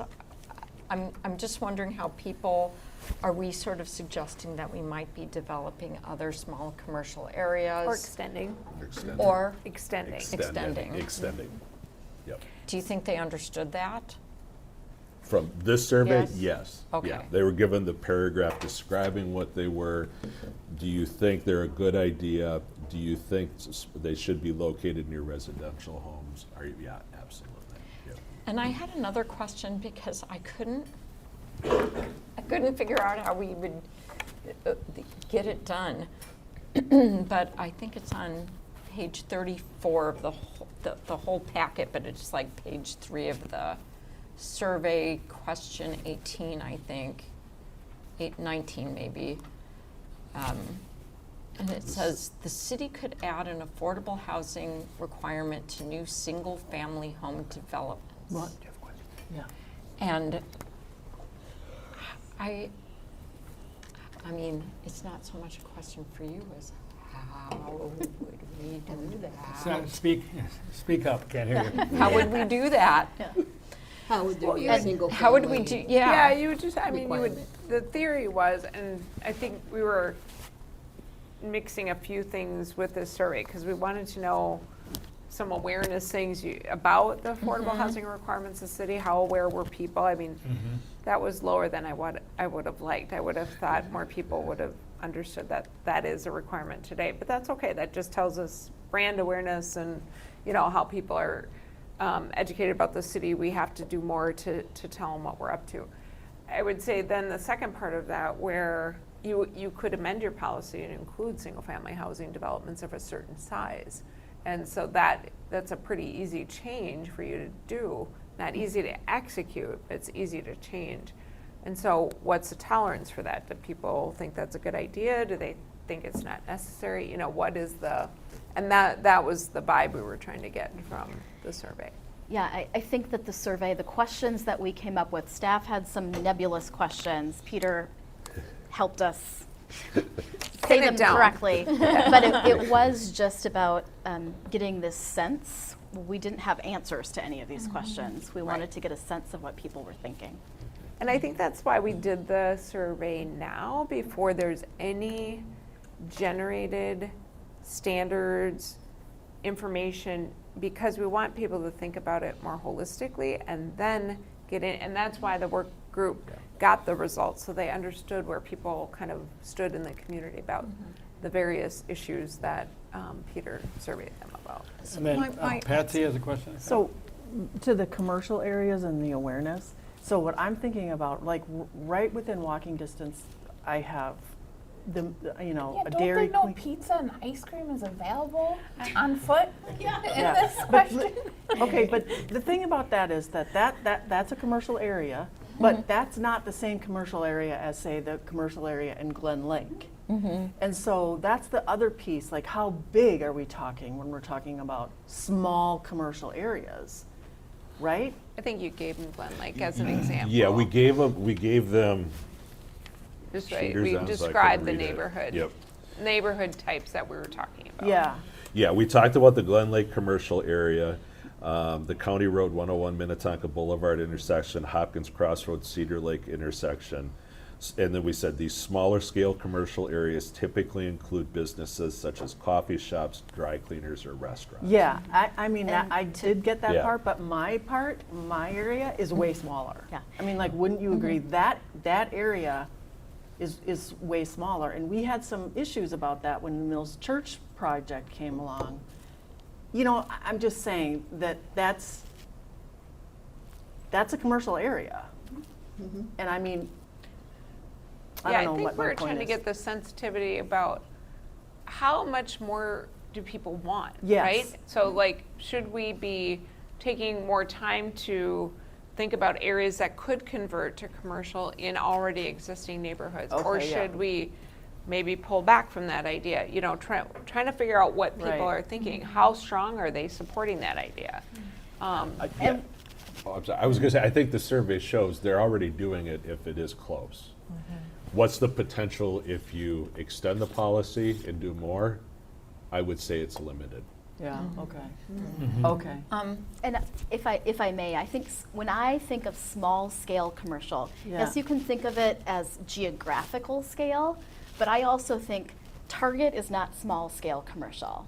No. A coffee shop is small scale commercial. Yes. And so it's the scaling Yeah. of the business also, not just the geography. Yeah, okay. Ridgedale versus Glenlake. Correct. One of my questions had to do, and I talked with Mike about it a little bit this morning, is we do have the qualitative and the quantitative. And some of the questions that we asked, it seems like some of those questions, are we going to be doing questions that are more quantitative about the same questions we're asking in a more qualitative way? And then if we're not, how are we thinking, how should we be thinking about putting that all together in terms of what we're finding out? Because it's useful.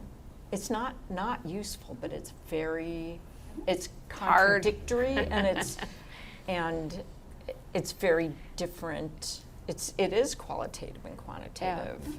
I don't think we talked about this last week in the work group, and we also talked about it at the staff work group, that some of these things are so nuanced that a lot of us talked about video instead of pictures, instead of still imagery. So we talked about that at the work group to help people visualize a change so that we can get a more definitive answer. That people feel more like, okay, I get what they're asking and they can answer the question. So like you're walking down the street correct. with a 10-foot setback. 10 versus 20. 25. With AI, you can do anything, Right, you know, exactly. right? And if I could add to that, there was a staff member, not a planner, who suggested that idea. But then also, we have, as you know, a variety of neighborhoods in Minnetonka. No neighborhood is exactly like its neighboring neighborhood. And so to actually do those videos in Minnetonka neighborhoods to say, here's a neighborhood that has 18,000 square foot lots and 20-foot setbacks, and do that walk. And then here's a And how neighborhood. are you feeling? Does this feel good to here's you a as neighborhood a that's person? 30,000 square foot lots and 50-foot setbacks, but all in Minnetonka, so that there's some context. It's not some other Right. jurisdiction or Right. anything like that. That you're not showing pictures from the East Coast. I mean, that stuff drives me over them. Kizzy. Wow. It seemed like when we, the more that you kind of broke it down by wards and age, then you have folks saying no, the older generation, right? Oh, yeah. But I'm wondering if you do the visual, like the pictures and the setbacks and things, and as you increase the amount of folks that you're surveying, wouldn't that seem that we would because, especially because we have an aging population here, wouldn't it likely increase the fact that folks would say they don't want these homes in their neighborhoods or their wards area? Because it seems like when you break it down by the wards, folks didn't want the diversive housing. Well, I think you make a good point, but I don't think we'd go back to having Peter back in to get opinions. Yeah. So what we would do now is whatever the work group decides they want to do as far as changes, and that'll, by the way, that's going to take a while. This is not tomorrow. Yeah. But that kind of response from the community has to be developed, and we won't necessarily know what ward they're in, or if they want to answer the demographic information, they can, but they're not required to. So. Yeah, if I could, I think this survey shows there's a willingness in the community for the discussion. Yeah. There's not a reflexive no. There's actually Yeah. majority support along the way, whether it's affordable housing requirement, changing the minimum lot sizes. So that kind of opens up the discussion for what it looks like. And to your point, to define what it looks like, realizing you're not up against a majority in opposition. Now, the specifics might grow opposition. What it probably will do, though, is as it breaks down, is you will have opinions intensify. I don't see a 20-point shift if you start defining this, from support to opposition. But you'll have more strong support and you'll have more strong opposition. That's what will happen with it. But the community's amenable to this discussion, and at this point, awareness is limited. So that's also an opportunity to share with the community. Rebecca, or excuse me, Kimberly, go ahead, man. I was just going to say, in the our table in the work group, we discussed a little bit about if we want more input from apartment dwellers, like if because that that would be like the population of people who maybe would like to have a single family home or like to have home ownership, but maybe have not had the opportunity yet. And then I'm wondering also if we want to talk to people who like work in Minnetonka that would like to live in Minnetonka, that maybe again have not so far had the opportunity to do so, and see what their opinions would be. All good thoughts. Thank you. Rebecca. First of all, I mean, the data, again, is so helpful, and in this manner, and through a formal survey, is just so valuable. And I think we're learning a great lesson from this, although, there's a cost associated with it, but to have it not be self-selected really is helpful to understand where the community really sits.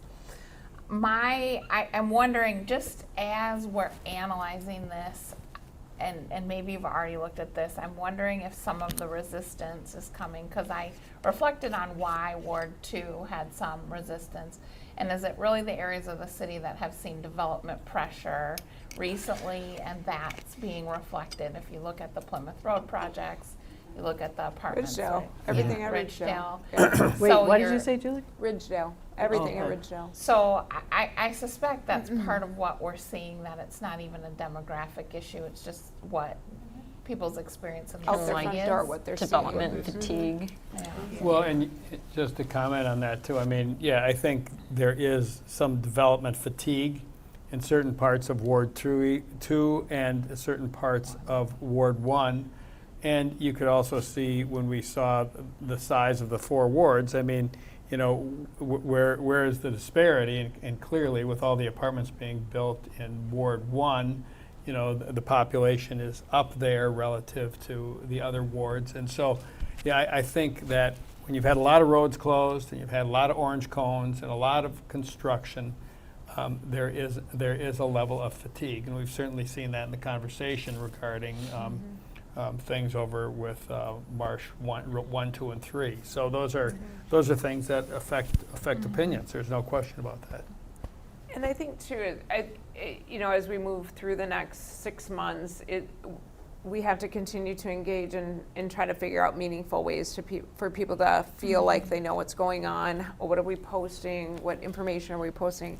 But also to remember, we have 15,000 single-family lots. We have 9,000 apartment or renter dwellings.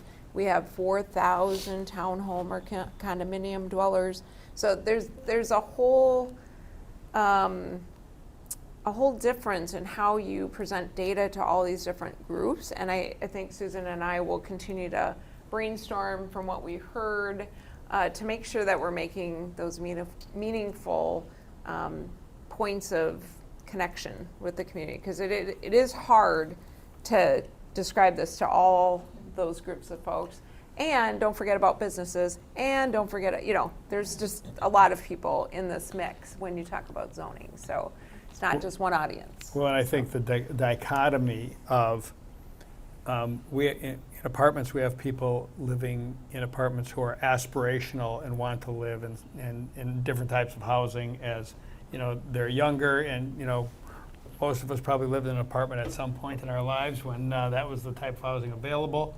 But then there's also a lot of people who are looking at apartments from an opportunistic perspective, that they are looking to downsize. So the motivations are, in the opposite direction in some ways, but are, and they're there for very different reasons, but they're there. And to kind of homogenize all that together, you can miss the story. And some of the things that I've been thinking, I look at some of the young people in my life, not all of them. They don't want to mow the yard. They don't want to maintain a single-family home. There's just a different. There's a different. There's that kind of stuff. There's that kind of stuff too. But the thing that really was sort of kicking around in my mind is thinking about some of the more controversial projects that have come up recently, including Mills Church. Many of the people that expressed some opposition to that proposal were in general in favor of affordable housing, and I hate to use the term NIMBY, but I do wonder, if when people respond to a scientific survey, if it's hypothetical and they're not thinking it's going to be in their neighborhood, that the change is going to be somewhere else in the city. If they're like, yeah, it's I believe in it. I believe in this conceptually, and then if it comes to their neighborhood and we're starting to subdivide, because I even think that I can't remember, I forget the name of the Glen something or other, by Chastic, that the one house, and we just subdivided it, and it was just a little bit under the lot size because of the right of way.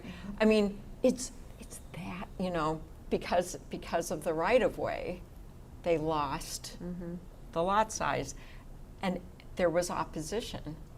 And I don't know that they'd really notice it that much, honestly, once it was built. But it's that kind of thing where, conceptually it sounds fine in a survey, and then when it comes to your neighborhood, not so much. And that's Which was the telling question. Right. Yeah. With the question where you asked them if it was citywide or in certain areas. Yeah. Certain areas. certain areas. Not in my does neighborhood. mean yours. Yeah. True. No, we've tested the NIMBY factor before. Just like, well, do you support more trails? Yes. Just not Do you through my- support a trail alongside your house? You'll have about 30 to 35% that will admit that they're, okay, no, I don't. I want the trail elsewhere. I'm a So the hypocrite. altruism I'm a is, hypocrite. is somewhere. They're self-aware enough to know that. But so I always discuss, to me, the NIMBY factor is always approximately a third who support something in concept, but they just don't want it next door. In reality. In yes. reality. Things always sound really good.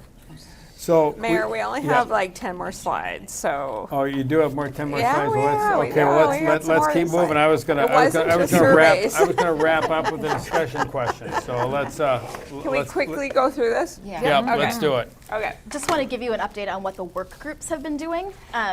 So that was our public engagement. And as a reminder for everybody in the room and those who may listen online, all of the properties in the city of Minnetonka, development on those properties is really governed by two things. First is the comprehensive guide plan. As you know, that is a visionary document. You look at it every 10 years. We update it every 10 years. We look forward to what development we aspire to have. It outlines our goals. And so when you hear the phrase low density, that comes from the comprehensive guide plan. The zoning ordinance then are the regulations for development to help us achieve those goals. So those are the rules and regulations, the granular detail, whereas the comprehensive guide plan is the larger. So the phrase low-density residential is from the comp guide plan. Zoning would be like R1 is the zoning district. And I apologize, these are my same slides from the community work group, but I thought it would be important to measure or mention. So the community work group and the staff work group got together last week on Wednesday, separate meetings, but we talked about our current zoning districts and then the land uses that we allow in those zoning districts. The existing ordinance, we have 14 general zoning districts, R1, R1A, R1 PURD, which has not been used since the 1970s, but it's still in the ordinance. So we have 14 of those, then 3 site-specific districts, which are the PID along 394 and the PUD. So every time you see a PUD development come before you, it's not R1, R4, R whatever. It's very specific to what's being proposed, and that PUD becomes the regulations. So in draft, for discussion purposes, the consultant and planning staff have come up with some draft districts that really consolidate what we have right now. Going from those 14 or 13 or whatever that double number was 14, down yeah. to 4 general districts. So just low density residential, which would correspond to the comp guide plan. So people wouldn't get confused. So people wouldn't get confused. No, that's not necessarily the case, but Yeah. it's simpler. Well, To simpler. simplify, medium density, high density residential, and then a series of village center districts. Again, this harkens back to if you were here for the 2030 comp plan, which was the comp plan, not the last one, but the one before, we really focused on these commercial nodes that we have throughout our community. And throwing some out there, Glen Lake, the Mills, 101 and Minnetonka Boulevard, Cedarland. 7 High, Ridgedale, and developing zoning standards or districts for those different village centers. Essentially, the thought is a Caribou Coffee at Ridgedale is different than a Caribou Coffee in Glen Lake. And maybe we shouldn't have the same standards that apply to Caribou Coffee everywhere in our community. I like the nodding. Over there. They like Caribou Coffee. They I like think. Caribou Coffee, maybe. And so the could work use one. groups got together, they thought about those districts. We had great conversation at both the staff level and the community work group. They talked about those districts, and then they talked about what kind of uses should be allowed in those districts, what kind of land uses, residential, commercial. And we heard great feedback on things that people thought were appropriate. We heard great feedback on what the heck is an assembly use. That was the most confusing For thing of the me, as a night. planner, What it was. She knew yes, what it was. as a planner, I just know that an assembly use is where people come together. It's a church, it's a school, it's a synagogue.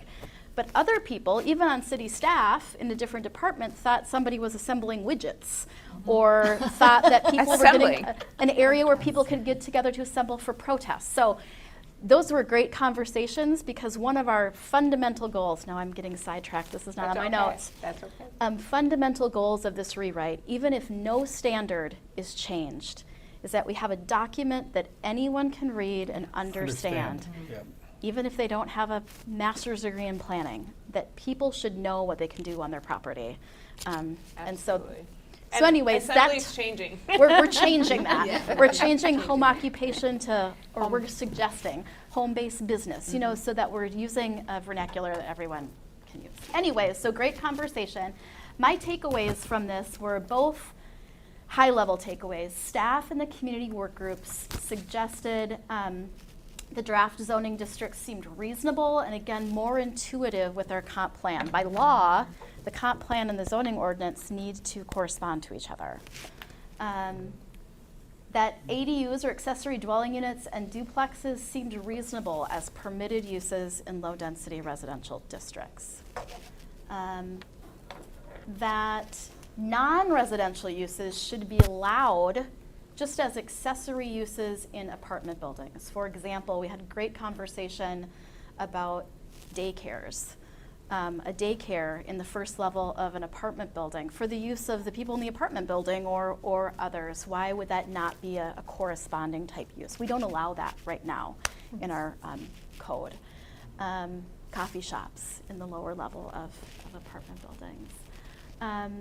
There was suggestion that some uses that currently have to go through a planning commission and city council process, that staff should be allowed to approve those so long as they meet conditions that are outlined in the ordinance. And staff regularly, we keep track of whenever the planning commission approves a variance, we say, "Gall, we need to change this because every front porch gets a variance."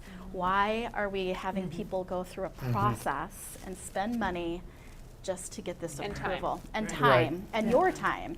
And so thinking through what are things that you all regularly approve on the consent agenda, and clearly defining in code what can be approved and what can't. And people still have the opportunity then to come to you if they don't agree with staff's decision. But really, again, about improving the code, making it more effective, making it more efficient for everyone, because all of our properties are impacted by it. And then, again, getting new definitions and Minnetonka specific. If we're going to use photos, they should be Minnetonka specific. We should use very plain language. We should use charts instead of words when that works. Just making something that's more user-friendly. Then finally, this was the heavier lift, was to talk about lot standards. So we talked about what can be done on properties, but now let's talk about the properties themselves. Right now, our lot standards, which are, I think of as very objectively measured things, so building height, setbacks, lot width, lot area, those are weirdly in two completely different sections of our ordinance. Some of them are in the zoning ordinance, some of them are in the subdivision ordinance. I think that they should probably be all in the same place, so we're not having to point people. Again, it should be a document that everyone can use. And what are we saying? The draft, again, for purposes of discussion, sets out some of these standards. And the intent really is to reduce, again, conflicts between the comp plan and the zoning ordinance. Julie, did you want to ask your quiz question? No, it's late. Okay. That's all right. I'll do it. And no test tonight, please. No test. okay. They don't want to test. They don't want to test. Yeah. So to correspond those two, to support the goals for increased housing options, and then to establish, again, those standards in village centers that are in context to the village center. The work groups talked about this. It's a good picture. Sorry, I had to get a selfie and it cut off my head. In general, the work groups did suggest that these standards are more technical, and we're going to have to require some more technical consideration, like how does this impact snow plowing? How, lot widths? Or now we have more driveways potentially. How does this impact impervious surface? Those types of things need to be studied by more technical folks. But people didn't seem twitchy or uncomfortable about lowering the standards. Not halving them, not anything like that, but seeing some reduction in some of those standards, whether it's lot width, buildable area, lot area, setbacks, just accommodating for some reduction. So our next steps are we're going to synthesize everything that we heard from the work groups, from some staff notes, and we're going to check in with you, which is what we've done here, and then get back with our consultant. All of the other city staff, their to-dos are all of the other things in the zoning ordinance that don't have to do with lots and uses. I'm thinking about natural resources protections, parking, signs, all of that other stuff that also impacts property use, that those experts need to start thinking about their sections of the code. We've already told them they have to be plain language, so they're going to be changed. But whether or not there's some standards in there that are bothersome to them. And our consultant then is going to take all of that at some point and get some language on paper for us to start to react to. Now, we won't see that. We won't see that for probably 6 months from now. If you'll recall, when we started this process, we were hopeful that by basically this time next year, fall next year, there would be public hearings and public meetings at Planning Commission and City Council level to consider an actual document. So we're still very early. We have nothing, no language on paper. We're still in the thinking stage. And that's all that I have. Now we're done. Yeah. All right. Sorry, Mayor. Well, no, that's went good. over Well, I mean, this is very instructive. And council, any comments? No, our discussion questions. I'm going to read them all because I think we can deal with them all together. Does the council have any general observations or comments related to public engagement activities to date? 1. 2, does the council have any general comments on the zoning calibration work? 2. And 3, does the council have any comments or direction on the timeline? So, council, any comments? I'll start. I would just say, as regards public engagement, I mean, I think we're doing a good job engaging, and I think just the kind of data that we got from things like Summerfest, like we're learning sort of what people are understanding, or like how we might have to tweak what we're presenting to get better information. So I trust you. I mean, you already said, you're thinking about it, and I think there are ways of getting better data, and I would say, we heard from Councilmember Wilburn about reaching out to people in multifamily communities. So, and I think that would be valuable data. And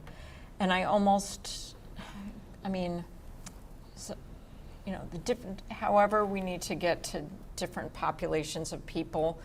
Also thinking about, because so much of the time it's the older people that are responding, finding ways to get more response from people that are under, say, 45 also, because they're the future and they're people with kids, and they're the families that we want to populate our schools with.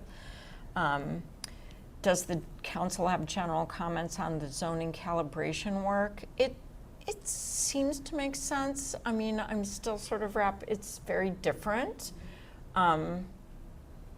So yeah, I think so. I have some questions that I'll ask offline about things that I wasn't understanding, or that I think it would be helpful for us to understand as we're looking at this, like maximum versus minimum setbacks and what the build to line.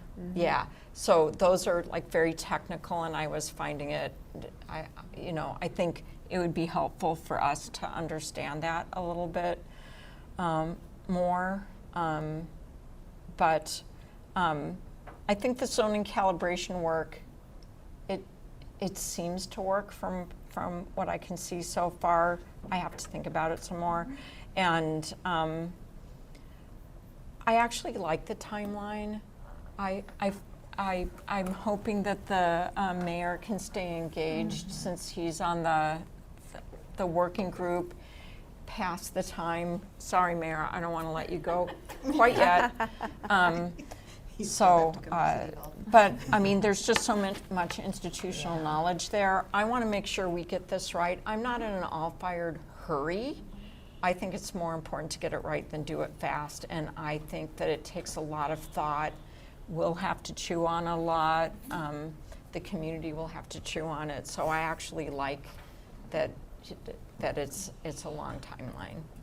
And you described some of the things that we really even didn't get to, like the business community and the other parts of the community that we haven't really talked about done yet. Yeah. Thanks, Deb. Rebecca. Thank you. I won't repeat. I largely agree with what Deb said, but I think I think back to the road show that you and Lauren did. Yeah. We and I did. think We you went did some everywhere. really good. That go back to that because we're at the mall at. We're at the basketball games. And maybe there's an opportunity for interns in this work too to really be bold in approaching people rather than just tabling. Waiting. Yeah, because people do.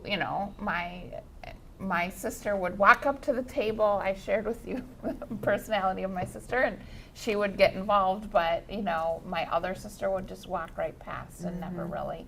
So some people really need to be asked, and I think that's important because if we're only hearing from the people who want to be heard from, we're not getting the accurate reflection of what the temperature is.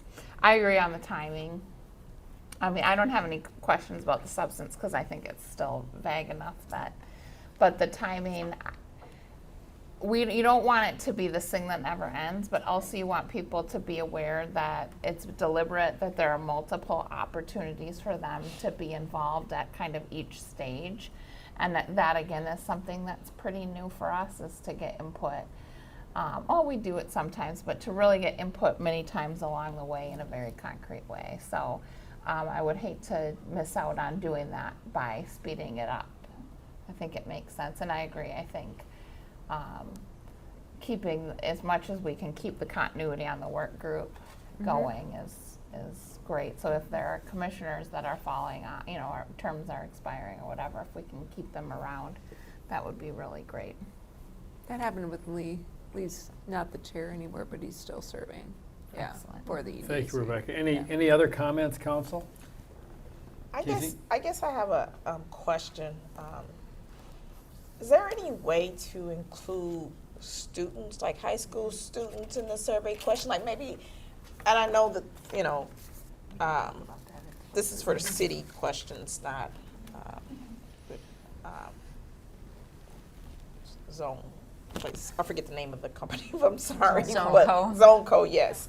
But like, if we could ask students who are like high school, like seniors, maybe asking them about their future as far as coming back to Minnetonka, because I think that also would help kind of shape like our development, our housing development, because some people kind of have in their mind that they're leaving and they're not coming back. Because I know Kelly Morrison was talking about, when I spoke with her, she was talking about there was an increase of folks who was moving from Minnesota going to other places. In particular, we were talking about people moving down south, and mind you, we don't have to worry about that demographic as much because these usually are black and brown folks moving back down south where they came from most of the times. But just thinking about students going off to college, are they going to be returning back, and are they going to be looking for the affordable housing?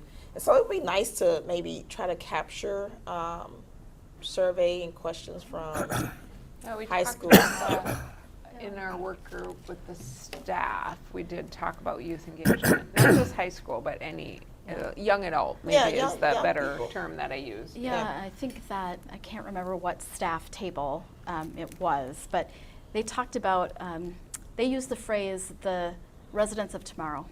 The residents of the future, and getting a sense of what they, so at the high schools, maybe at the junior highs, where youth gather, it's at the Williston, it's at places where youth gather. Yeah, I think that's a good idea. Suggestion. And then as far as the timeline, I think for me it's the slower, because if you rush things, you'll miss opportunities. So if we could, take our time and just continue to use the groups and try to be consistent with the folks that's there and encourage folks to stay. Because if you start changing a lot, people are tend to get lost in what's happening. And so adding new people on and kind of phasing folks out and then bringing new people on. There's no escape hatch. Yeah, it's going to be. You're staying, man. You're It's staying, going to be a little bit more difficult, I think. So. Thank you for that. Any other comments? Council? Paula? Yeah, thank you. Thank you, Mayor. I'm not going to repeat kind of all the comments on engagement, calibration work, and timeline that have already been said. I would like to get a sense of, for council input on certain issues. Like I talked with Mike this morning about, one particular issue that I don't think I'm going to bring up now because it's kind of detailed about ADUs and how we're dealing with that. So how, like if we have some reaction to this, like I had something and I wanted to bring it to attention or had question, what is our timeline for bringing that up somehow and to whom?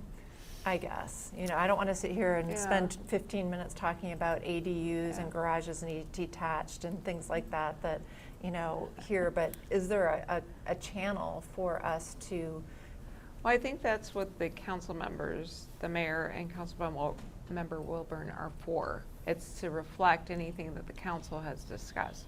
So if you had comments or things that you want, that is the group to tell, so that because we will dive into that stuff. We will say, here's the idea for ADUs and this is how the ordinance is going to work. But the problem with the timeline is the council gets updates every quarter and you are the final arbiter at the end.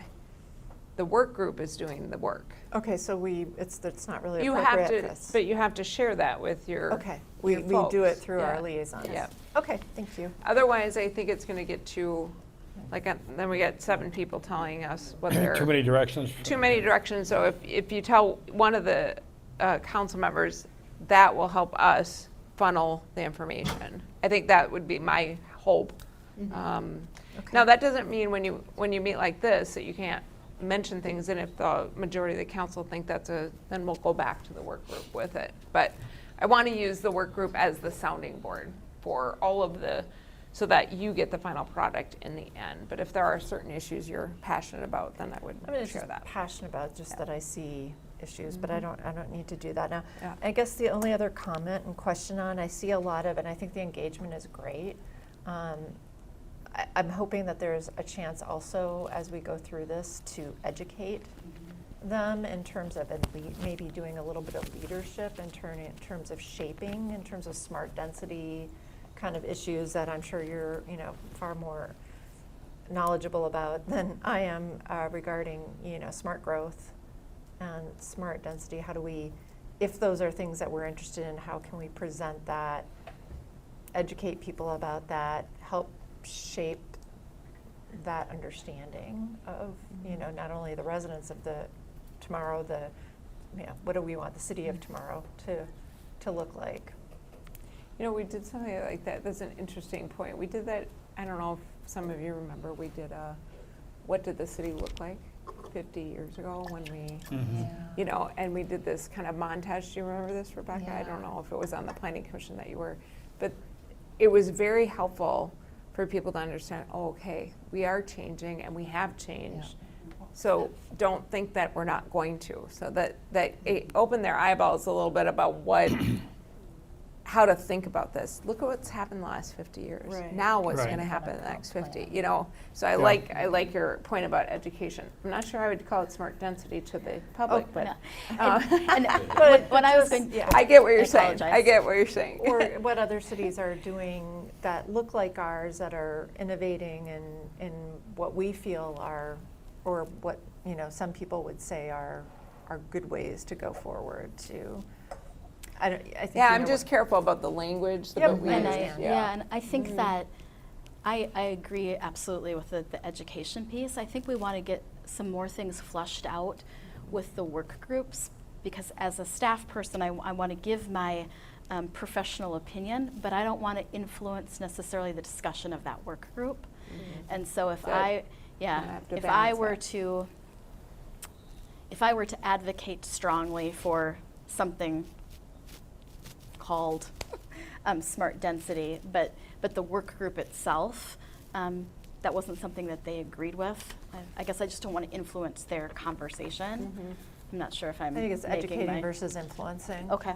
Yeah, Is what I- agreed. Yeah. Little, Yeah. got to Yeah, walk absolutely. that line. Okay, Good point. thanks. Council members, anything else? I've got a couple. What a shock. Pardon me? Go ahead. I'm sorry to jump in, so you can go last. Just want to Yeah. go back to Paula's question about, so as a council member, just to reiterate, council, you can communicate, like Paul meant, you can talk to Brad or to Kimberly, but just, again, caution of open meeting there, so you can do. Oh, good you can point, have yeah. one-on-one conversations, but you can't build a coalition of more in a corner and then Yeah. communicate. So just making sure you're aware of, you can, as Julie mentioned, express your thoughts and ideas to them. But just the caution on me. Oh, yes. Yeah. The disclaimer. Always good. Yeah. Disclaimer. All right, well. Anything to add to that, or- No, sorry. Thank you, Mayor. Didn't mean to jump in. No, that's good. Well, thank you. And, this is helpful, and, I've seen this now the second time, and I'm still wrapping my arms around it. I mean, there's a lot here. So I'll just make a couple of observations. I mean, I think, I think on the public engagement piece, to me, that's intriguing is, there's kind of there's a bit of a dichotomy. And so, we're an aging population. I mean, 65 and over is what, 25% of our population. That's not insignificant. But I also think, we have to deal with that. But we have to be future oriented in how we build our city too. So, I think there's an aspect of, okay, maybe we have to segment our data a little bit and look at it a little differently, based upon the whether you're coming or going, if you will, to be. I will not say that either. I will not say that either. As somebody in that white-haired group, I can make observations like that. So I think being mindful of the kind of the age segmentation and the perspectives of the group, I think is important. One of the things that I really like to see is, as somebody who's been actively involved in fighting against state preemption of cities, the idea of finding more ways to administratively approve things in cities to simplify the process. Because I've met with Housing First. I've met with a lot of these, preemption advocates. And they say, well, the reason we do this is because it's so hard to get stuff done and it takes so long.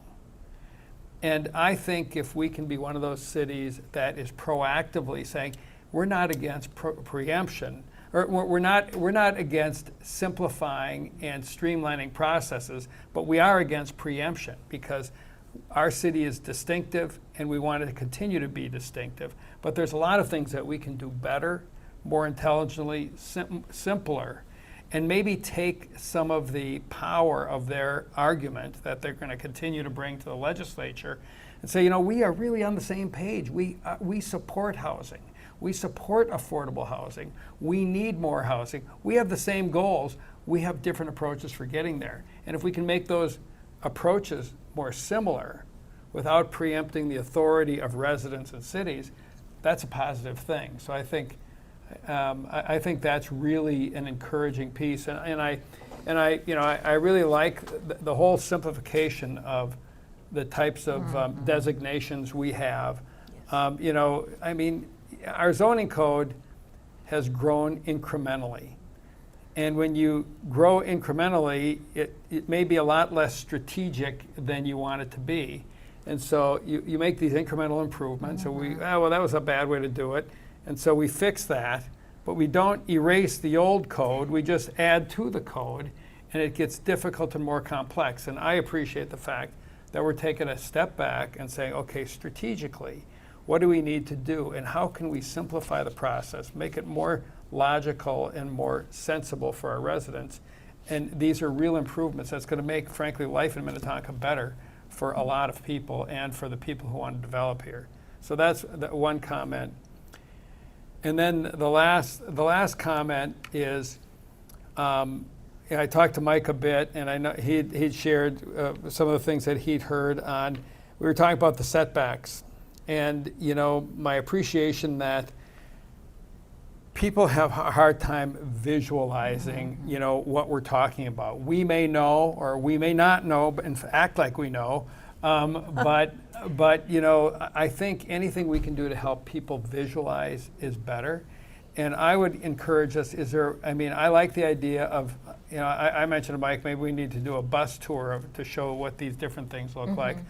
But, or maybe there's technology. That might be next year's bus tour, Mary. Or maybe there's technology. Maybe there's a way to do that with virtual reality or whatever to, you know, so people can really see what the differences are and be discerning because they've seen it in Minnetonka neighborhoods. I mean, I think the more we can help people visualize what we're talking about, the better job we're going to be. So that's. And I think it's so important when we're talking about a 10-foot setback and we still want to maintain a boulevard feel, that gets real hard.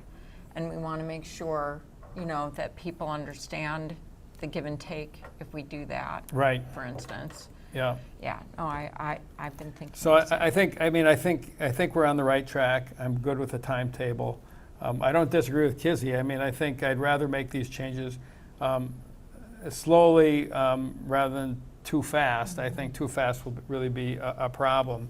But I think the timetable that you've laid out makes good sense.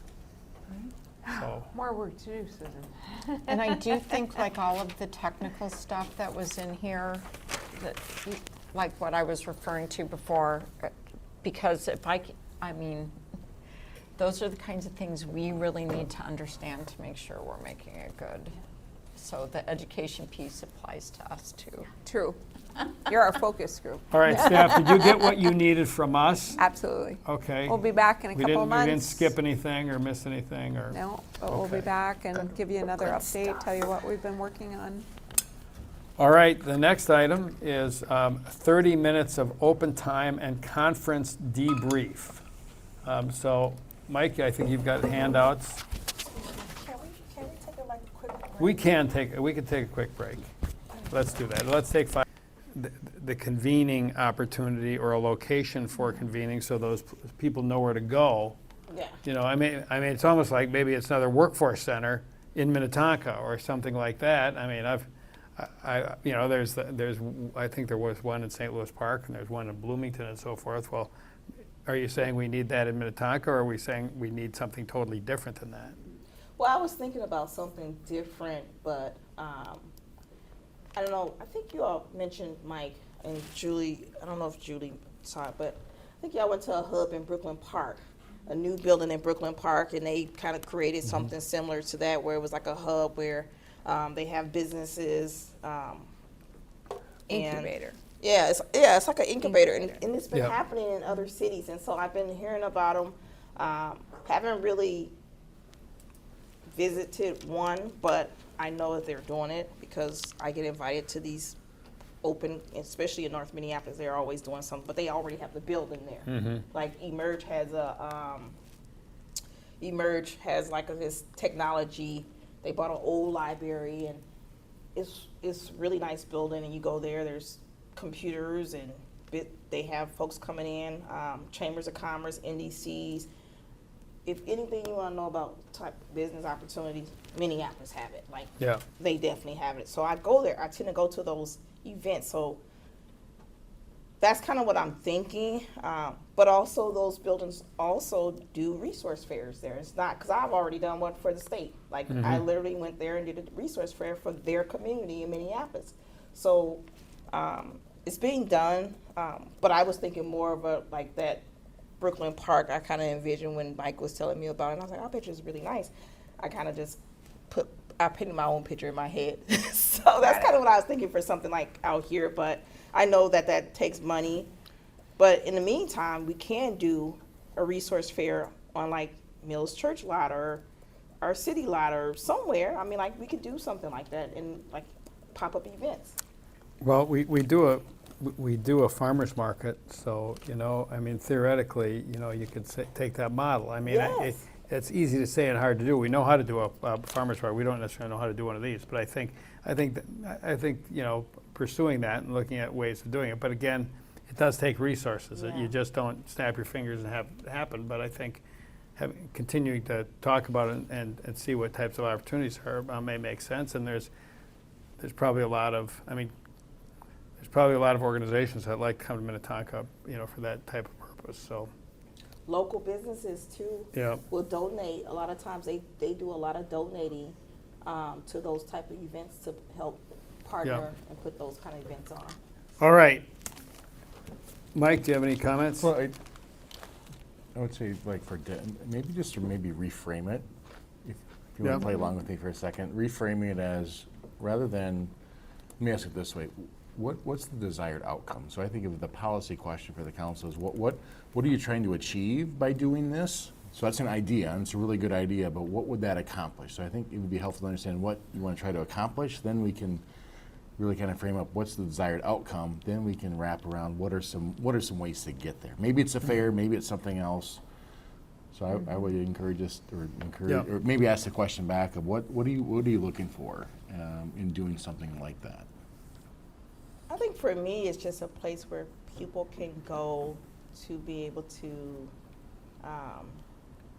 have support around businesses and employment opportunities. So, and resources. I don't know if that's. Do you think answering. resources are lacking? Do I think Mhm. resources are like? Yeah, I do in some areas, not all. Yeah. So are we, if I could just ask, kind of following up on that, are we looking to create more opportunities or just making sure people know and have access to the ones that exist? Because, Yeah. do you want to recreate wheels, or are we looking to use the wheels? Use the wheels that we have already. And how best, is a one-time resource fair better than communicating ways to connect with what's over there? Because I really appreciate all the different ways that the different departments in the city have different things, like, there's tax and all that.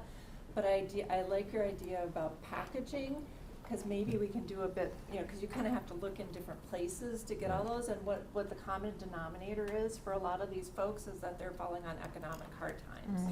I mean, that's the end Right. of the day, or they need a job. So maybe a first step would be, and I'm not asking staff to do this is where organizations can do this as well, or volunteers, is, the council members who are really interested in this is start, by putting together a list with links that's kind of consolidated where people can easily find, so there is a link from the homepage on our website, or there is a link from every issue of the Minnetonka Memo.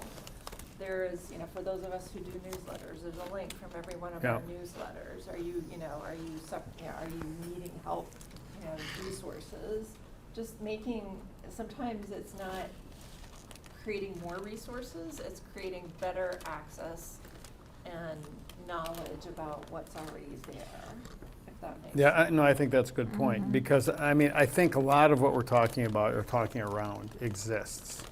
And how can we bring that together with a bit more of a Minnetonka focus? But I do think I think the county is doing a lot of the things that are being requested here, but sometimes maybe they're not as physically evident in our city. They're not physically evident, and it's not that accessible. Certainly for the things that I'm talking about, it's almost impossible. To say that it's not accessible is an understatement. So, that's what I mean. Yeah, no, I'm just saying a Yeah, first no, I step. think, I think it's a really good, really good suggestion. Because I don't know how, you have a resource center that is, staffed by whom. Are all these representatives gonna bring people to staff these centers? Are we gonna ask eventually Minnetonka taxpayers to staff I know, I all hear of what you're those saying. things? So I'm just trying to think. No, and we need, Maybe eventually. and a more clear picture of exactly what we're asking for, what we want to do. No, But hear what I you're think it's a saying. good, go ahead, Julie. It's a good goal. We just got done with the EIP, so you can always amend it. But I think that is the place where something like this goes. Feels a little mushy to me because I'm not quite following Yeah, exactly I what think you're right about that. everybody is saying. But that to me is the right place. If you have an idea for a program or a offering of the city, that's where it should go. And then we figure out the details of how to execute, right? So I don't know how to handle that, Mike. So, but that's where it should go. Can't be just a one-off.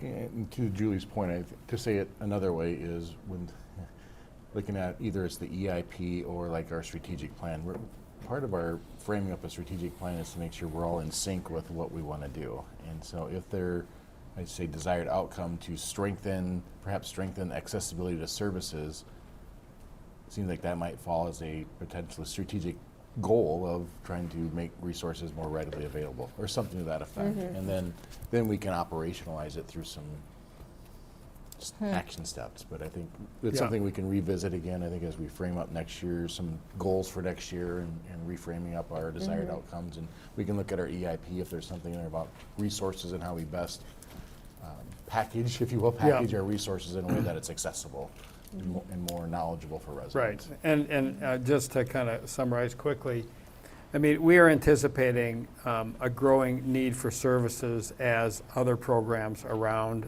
from different levels of government and nonprofits are diminished. And so how do we react to that in a way that is focused on our residents?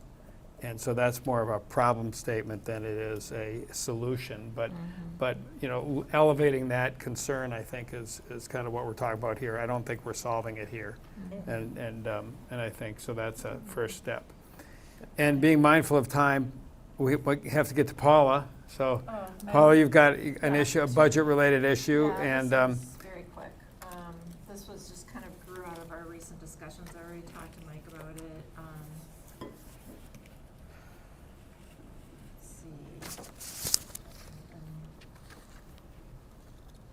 So, you know, just kind of reflecting on kind of the recent timeline in our budget discussions, and this would be going forward, not for this year or anything like that.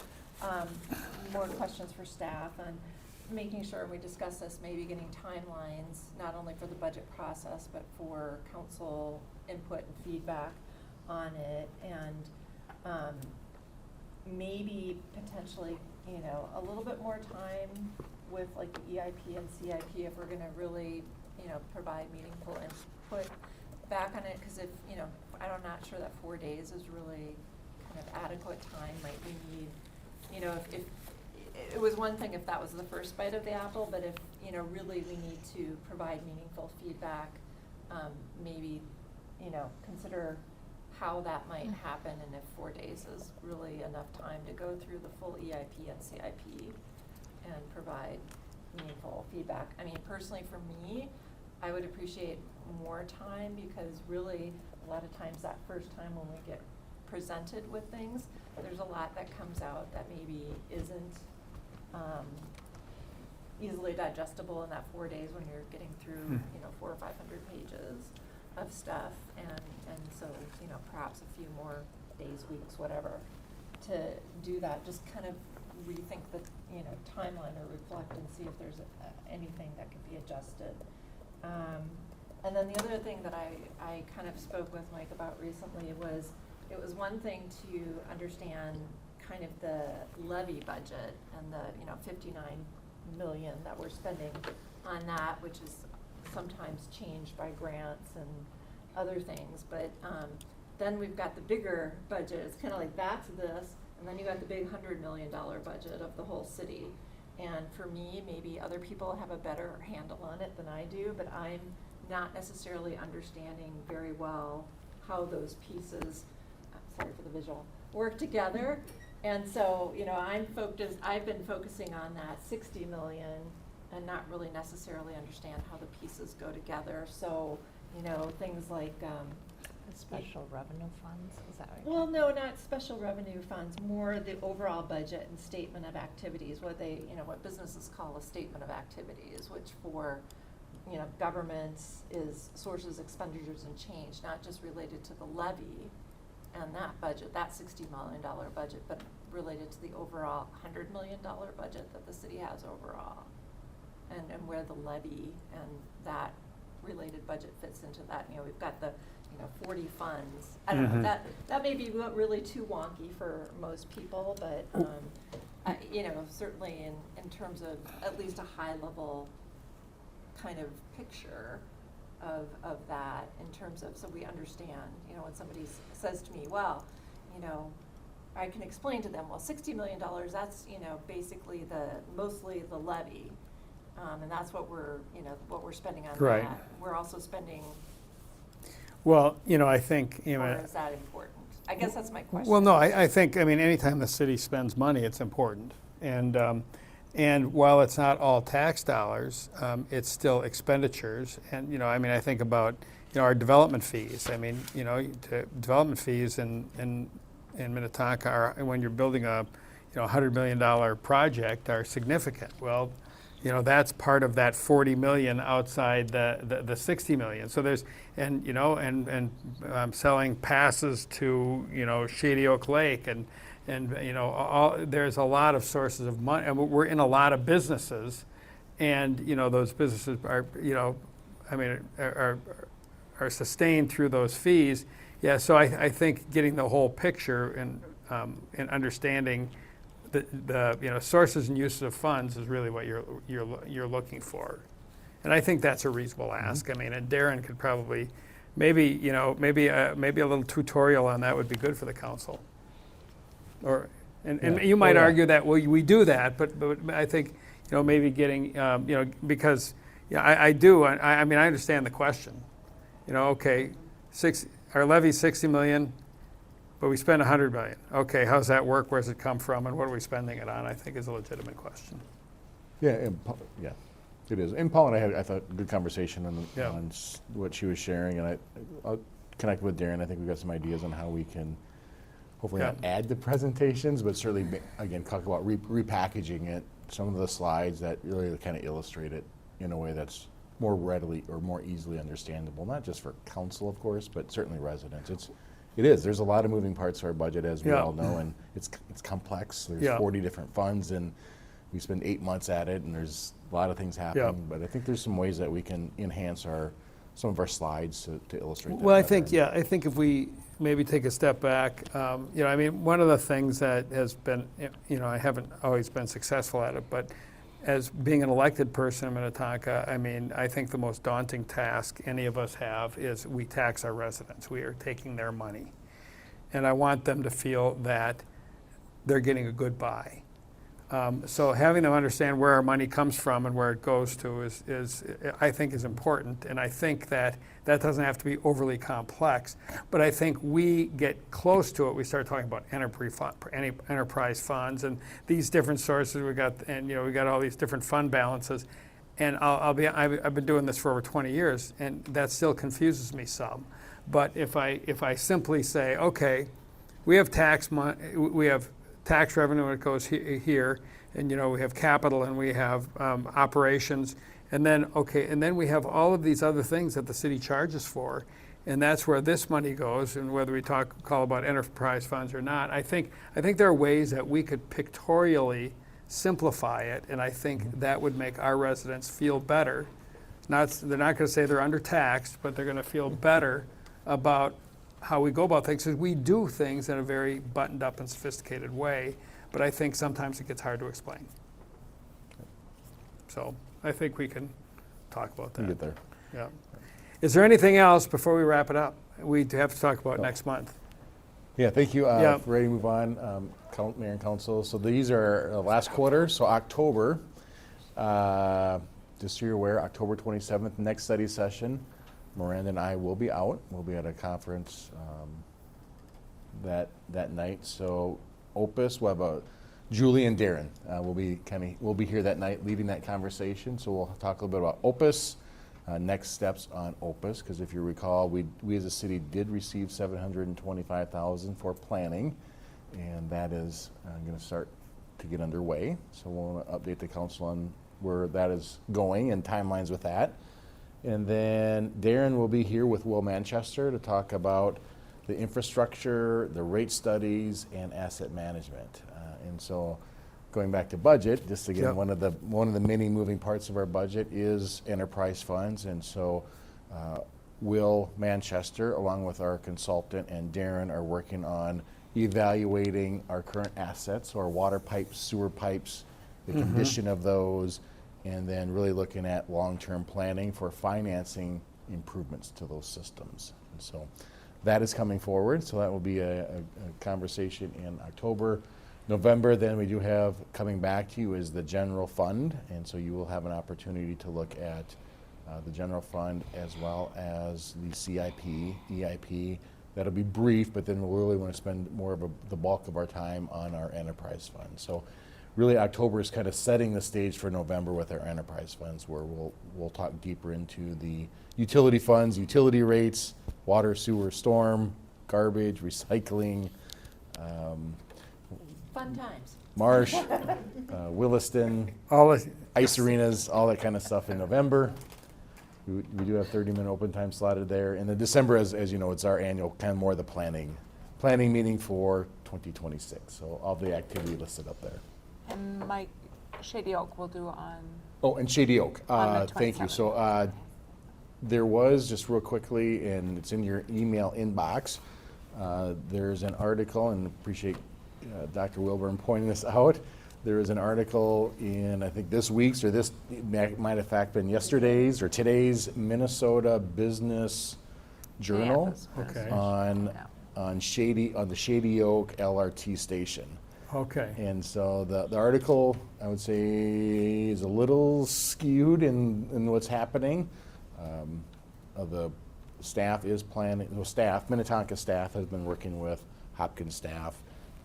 This goes back to actually a 2015, 2016 visioning plan when, rewind the clock over 10 years ago, both cities got together and looked at that whole light rail area. City of Minnetonka abuts that property, so there's a visioning plan done at that time. Over the last 10 years, our staff, Hopkins staff, we connect from time to time on that. Most recently, City of Hopkins wanted to take a little deeper dive on whether that plan is relevant, whether it needs to be modified. So City of Hopkins took a lead role on that. Our staff has been included. The plan is being updated, more so because of Hopkins, because our side of the equations, we're kind of along for the ride, I would say a little bit. It's on the Planning Commission agenda this week. It's coming, when we're planning to bring that, I think, if we have time on November, November, just to give If you're okay you as a with that. council an update on that as well. Yeah. But anyways, there's an article out there that's in your email. It kind of paints a little bit different narrative on really what's happening. All right. Sensation. It's sensationalized. Okay. All good. Are we done? So that's it. Yes, thank you. Thank you all.